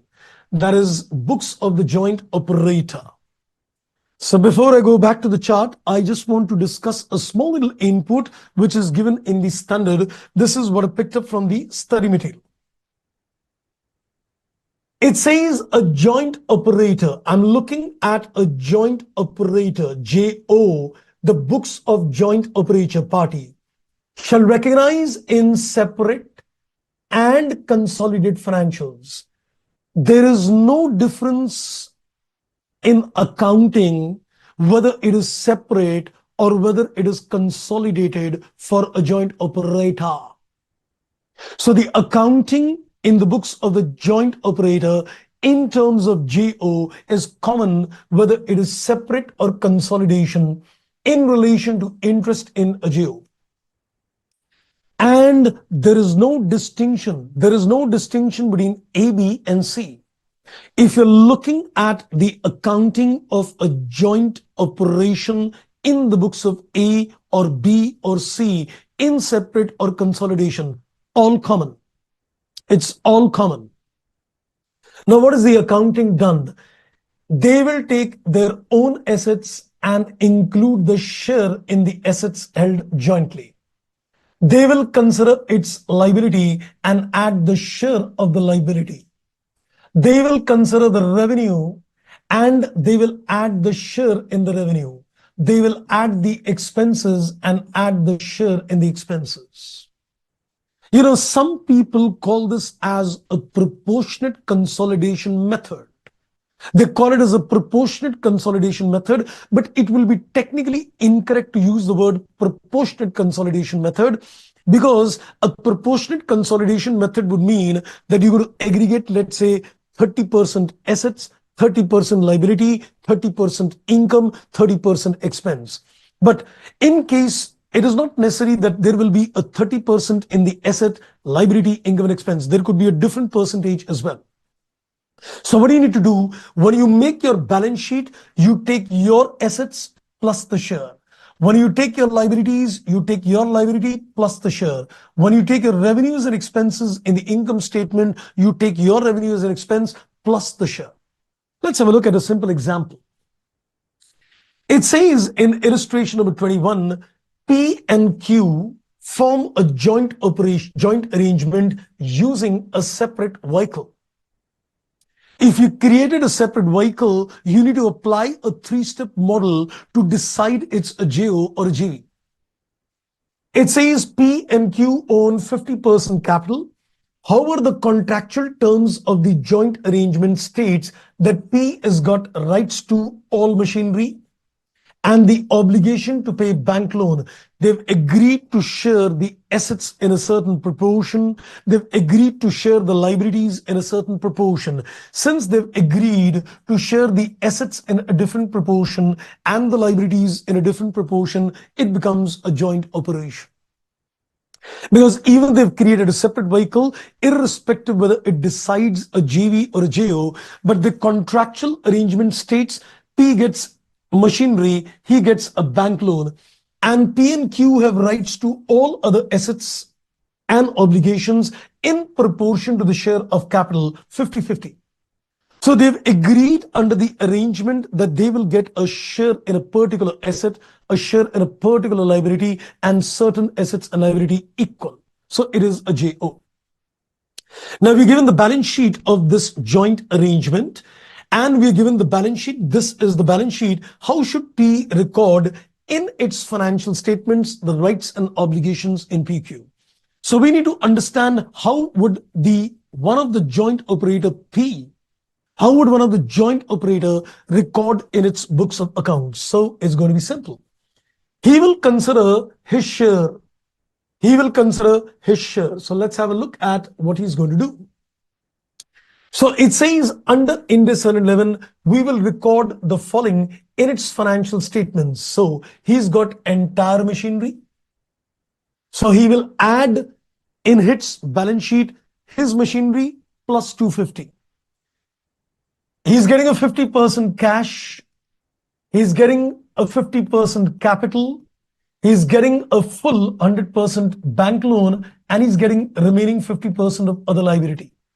So he picks up the share of his assets and liability and he puts it in his balance sheet. So when he makes his own balance sheet, whether it is separate or whether it is consolidation, it looks the same. He's going to consider his own assets and liability and add the share in the assets, the share in the liability, the share in the income, and the share in the expense. I hope I'm pretty clear on that part. So this is how the accounting will be done. This is how the accounting will be done. So let me just come back to the chart.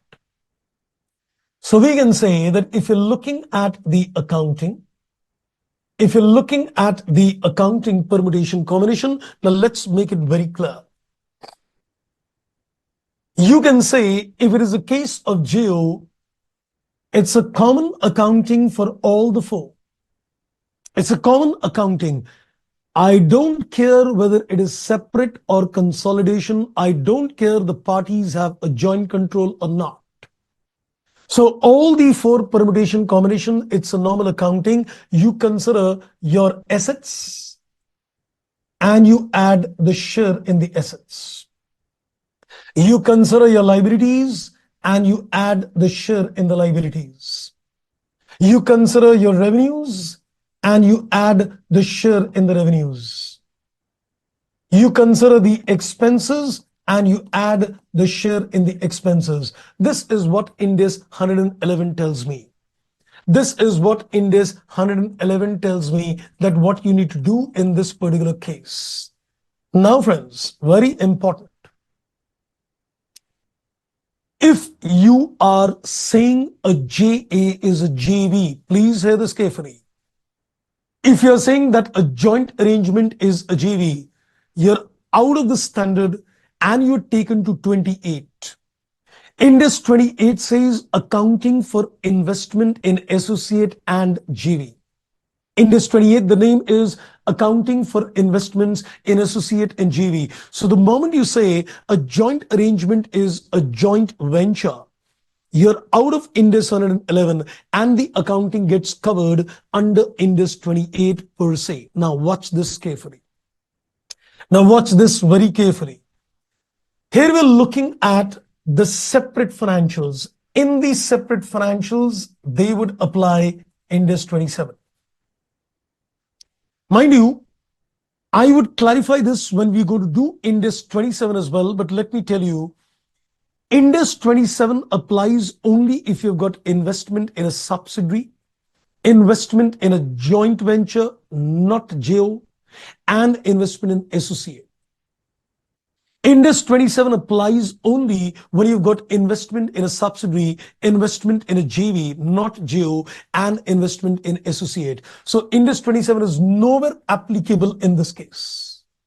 Ind AS 27 is nowhere applicable in this case. So in the separate financials, he would apply Ind AS 27. Now, in this particular case, we can say he's got no joint control. So you need to put across a question. Does he have a significant influence? Because if it does not have a joint control, you would remember my discussions on Ind AS 110. See, do you got a control? No. You got a joint control? No. You got a significant influence? No. Then you need to see that you've got a passive investment. So in this case, you need to evaluate, is there a significant influence?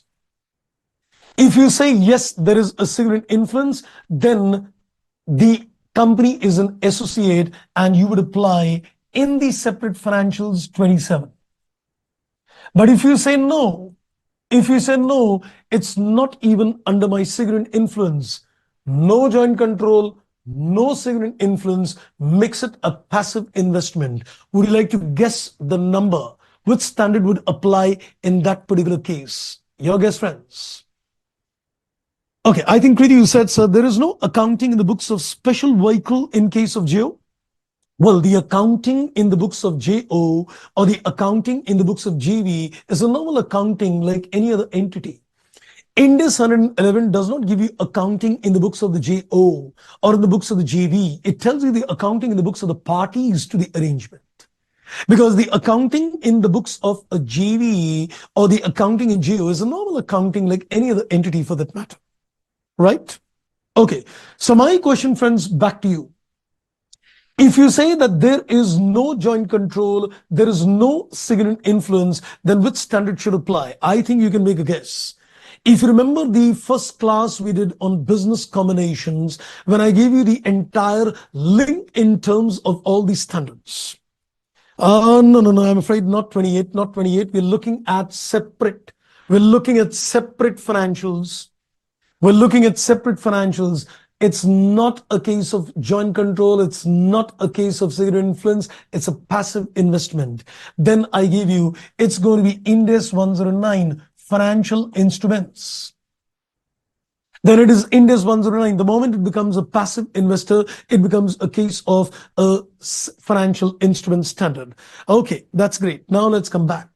So we can see that for separate financials, 27, and for the separate financials, if you've got a significant influence, 27, otherwise it is a passive investment, 109. Now, let's go to the consolidated financials. In the consolidated financials, undoubtedly Ind AS 28. There is a concept what we're going to learn tomorrow, and that is called equity method of consolidation, which will apply. Associates as well as joint ventures would apply equity method Ind AS 28 for consolidated financial statements. And now, if you're looking at this party, you're going to put across another question, same question. Does he have, we'll say, does he have a significant influence? We're going to put across the same question. Does he get a significant influence or not? So the answer is either a yes or the answer is either a no. Now, if you say that there is no joint control, but there is a significant influence, it becomes an associate. And if it becomes an associate, then also Ind AS 28 would apply. Then also Ind AS 28 would apply. And if you say that it is neither a joint control nor a civil influence, it's a mere passive investment. And if it is a mere passive investment, consolidation would not be required. So in this case, we can say consolidated financial statements not applicable. Consolidated financials would not be applicable. So let me just quickly run it through to you. Let me just quickly run it through. When I'm looking at the accounting in terms of the step number 3, in terms of the parties, the books are of the parties. Ind AS 111, please remember, does not give you any accounting in the books of JV or in the books of JO. They tell you the accounting in the books of the parties to the arrangement. We said that there may be two kinds of parties, with a joint control, without a joint control. It may be JO, it may be JV, and it's separate, or it is consolidated financials. Now, when it is a case of a JO, it doesn't make any difference whether it is separate or consolidation. It doesn't make a difference whether it's a party with a JC or not. It's a common accounting for all the 4 permutation combinations. You aggregate the share in the assets, liability, income, and expense. That's it. But when it comes to a JV, we need to distinguish between parties with a joint control, separate financials 27, consolidated financials 28. Mind it, separate financials 27 and consolidated financials 28. And if there is a party without a joint control, if you prove it is a significant influence, the status is same, 27. Status is same, 28. Because a joint control also triggers the same standard. A significant influence also triggers the same standard. But if there is no significant influence, the question of consolidation does not arise, not applicable, and being a passive investor, you would account for the investment under the Financial Instrument Standard 109. Okay, I hope I am pretty clear with this particular picture. Okay, so far, so good. We're done with all the 3 steps with you, but before we end, I would just like to quickly consolidate the learnings to you. I'm just going to make a super summary in the next 5 minutes, 5-10 minutes, to give you a super summary of our discussions. So I'm going to make a super summary mind map to you based on our discussions. Rest as you revise, you're going to get a complete picture of things. Try all the questions given in the study mat and try the other questions as well. Now, get the super summary very clear. In terms of Ind AS 111, the journey started in terms of step number 1, deciding whether it is a joint arrangement or not. And this was decided on the basis, is there a CA contractual arrangement, and then it is a collective control, and then there is unanimous consent. So it was a 3-step model, the contractual arrangement indicating that they've entered into an agreement, maybe writing, maybe oral in nature, and they agree to the terms and conditions. The collective control and unanimous consent is a part of the joint control. You cannot take decisions alone. You're a part to the collective control. You can block the decisions taken by other, then it is unanimous consent. So in this particular case, we decided the examiner will give you 3 kinds of questions. One is based on voting rights, where I gave you 2 charts in this particular case, and you will decide things on the basis of 2 charts. One is the appointment of the board of directors, and in this particular case, I gave you the concept of a casting vote of the chairman as well. And then there could be questions where you need to decide things on the basis of relevant activity. Who is the person who is in charge of the relevant activity? Is there a single person, single entity controlling those activity, or is this a joint control of relevant activity? That is what we did in terms of the step number 1. Then I took you ahead in terms of the step number 2, and we said, let's decide the type of the arrangement. And for this, you're going to first put across a simple question to yourself. You need to see that did we create a separate vehicle or not? If you say no separate vehicle is created, it is undoubtedly a JO. And if you say yes, we created a separate vehicle, I gave you a simple 3-step model again to decide with. And in this particular case, when you decided a 3-step model, we said in the first case, in the first step, you just need to see, did you create a company or an LLP, or did you create a firm? And if you create a company LLP, it's JV. If you create a firm, it is a JO. But irrespective, you go to the step number 2 and you look at whether the contractual arrangement is trying to override the provisions or not. Are the parties getting a share in the net assets and the net profit, or they're getting a share in the assets and liability and the income and expense? If they get in net assets and net profit, it is a JV, and otherwise it is a JO. Step number 2 is going to override the step number 1, and we'll finish. But if the step 2 is silent, you go to the step 3, and step 3 again overrides step 1. And in step number 3, we said we need to look at the facts and circumstances of the case and then take a decision. See that there is no outside sale, no third-party sale, and see that there is, a pricing which ensures a break even. It becomes a JO, otherwise a JV. And then finally, we decided our inputs on the step number 3. And we decided that now it's time to decide the accounting. And we decided that the focus is accounting in the books of the parties. We decided that the accounting is in the books of the parties. The standard is not giving you accounting in the books of the JV or the JO, but it is telling you the accounting in the books of the parties. And when you're looking at the accounting in the books of the party, I'm giving you a comprehensive chart, giving you all the permutation combinations. Where I said in terms of a JO, it doesn't make any difference. It's a common accounting. But if it's a JV, you need to see separate is 27, consolidation is 28. And if it is a case not a JV, but a significant influence, 27 for separate, 28 for consolidation. And if it is neither, then it is simply 109, and consolidated financials do not apply. Now, how does the consolidation under the equity method take place? That's what we're going to decide when we're going to cover Ind AS 28 with you, which is going to be a next area of discussion tomorrow.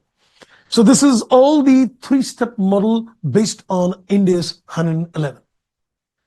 Right, friends, I think that takes care of the entire standard out here. And I think we are done with the standard. Now, what you need to do is you need to pick up questions and you need to practice the entire question study mat. Trust me, if you're going to follow this, you are going to easily manage the questions as well. Right, friends. So I think let's be over to you for any questions coming on your mind. I am done with the standard. Tomorrow, we're going to start with Ind AS 28. If you got any questions, please go ahead.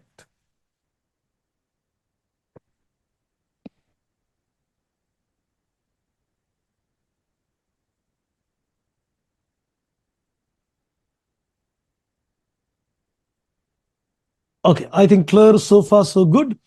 Then I think it's time to bid goodbye, friends. On that, do revise all this. I'm going to join you back tomorrow at the same time, 6 in the evening, for Ind AS 28, another very interesting standard. Right, friends. So I think on that note, no questions coming in further. Time to bid goodbye. Thank you, all of you. Bye-bye and take care.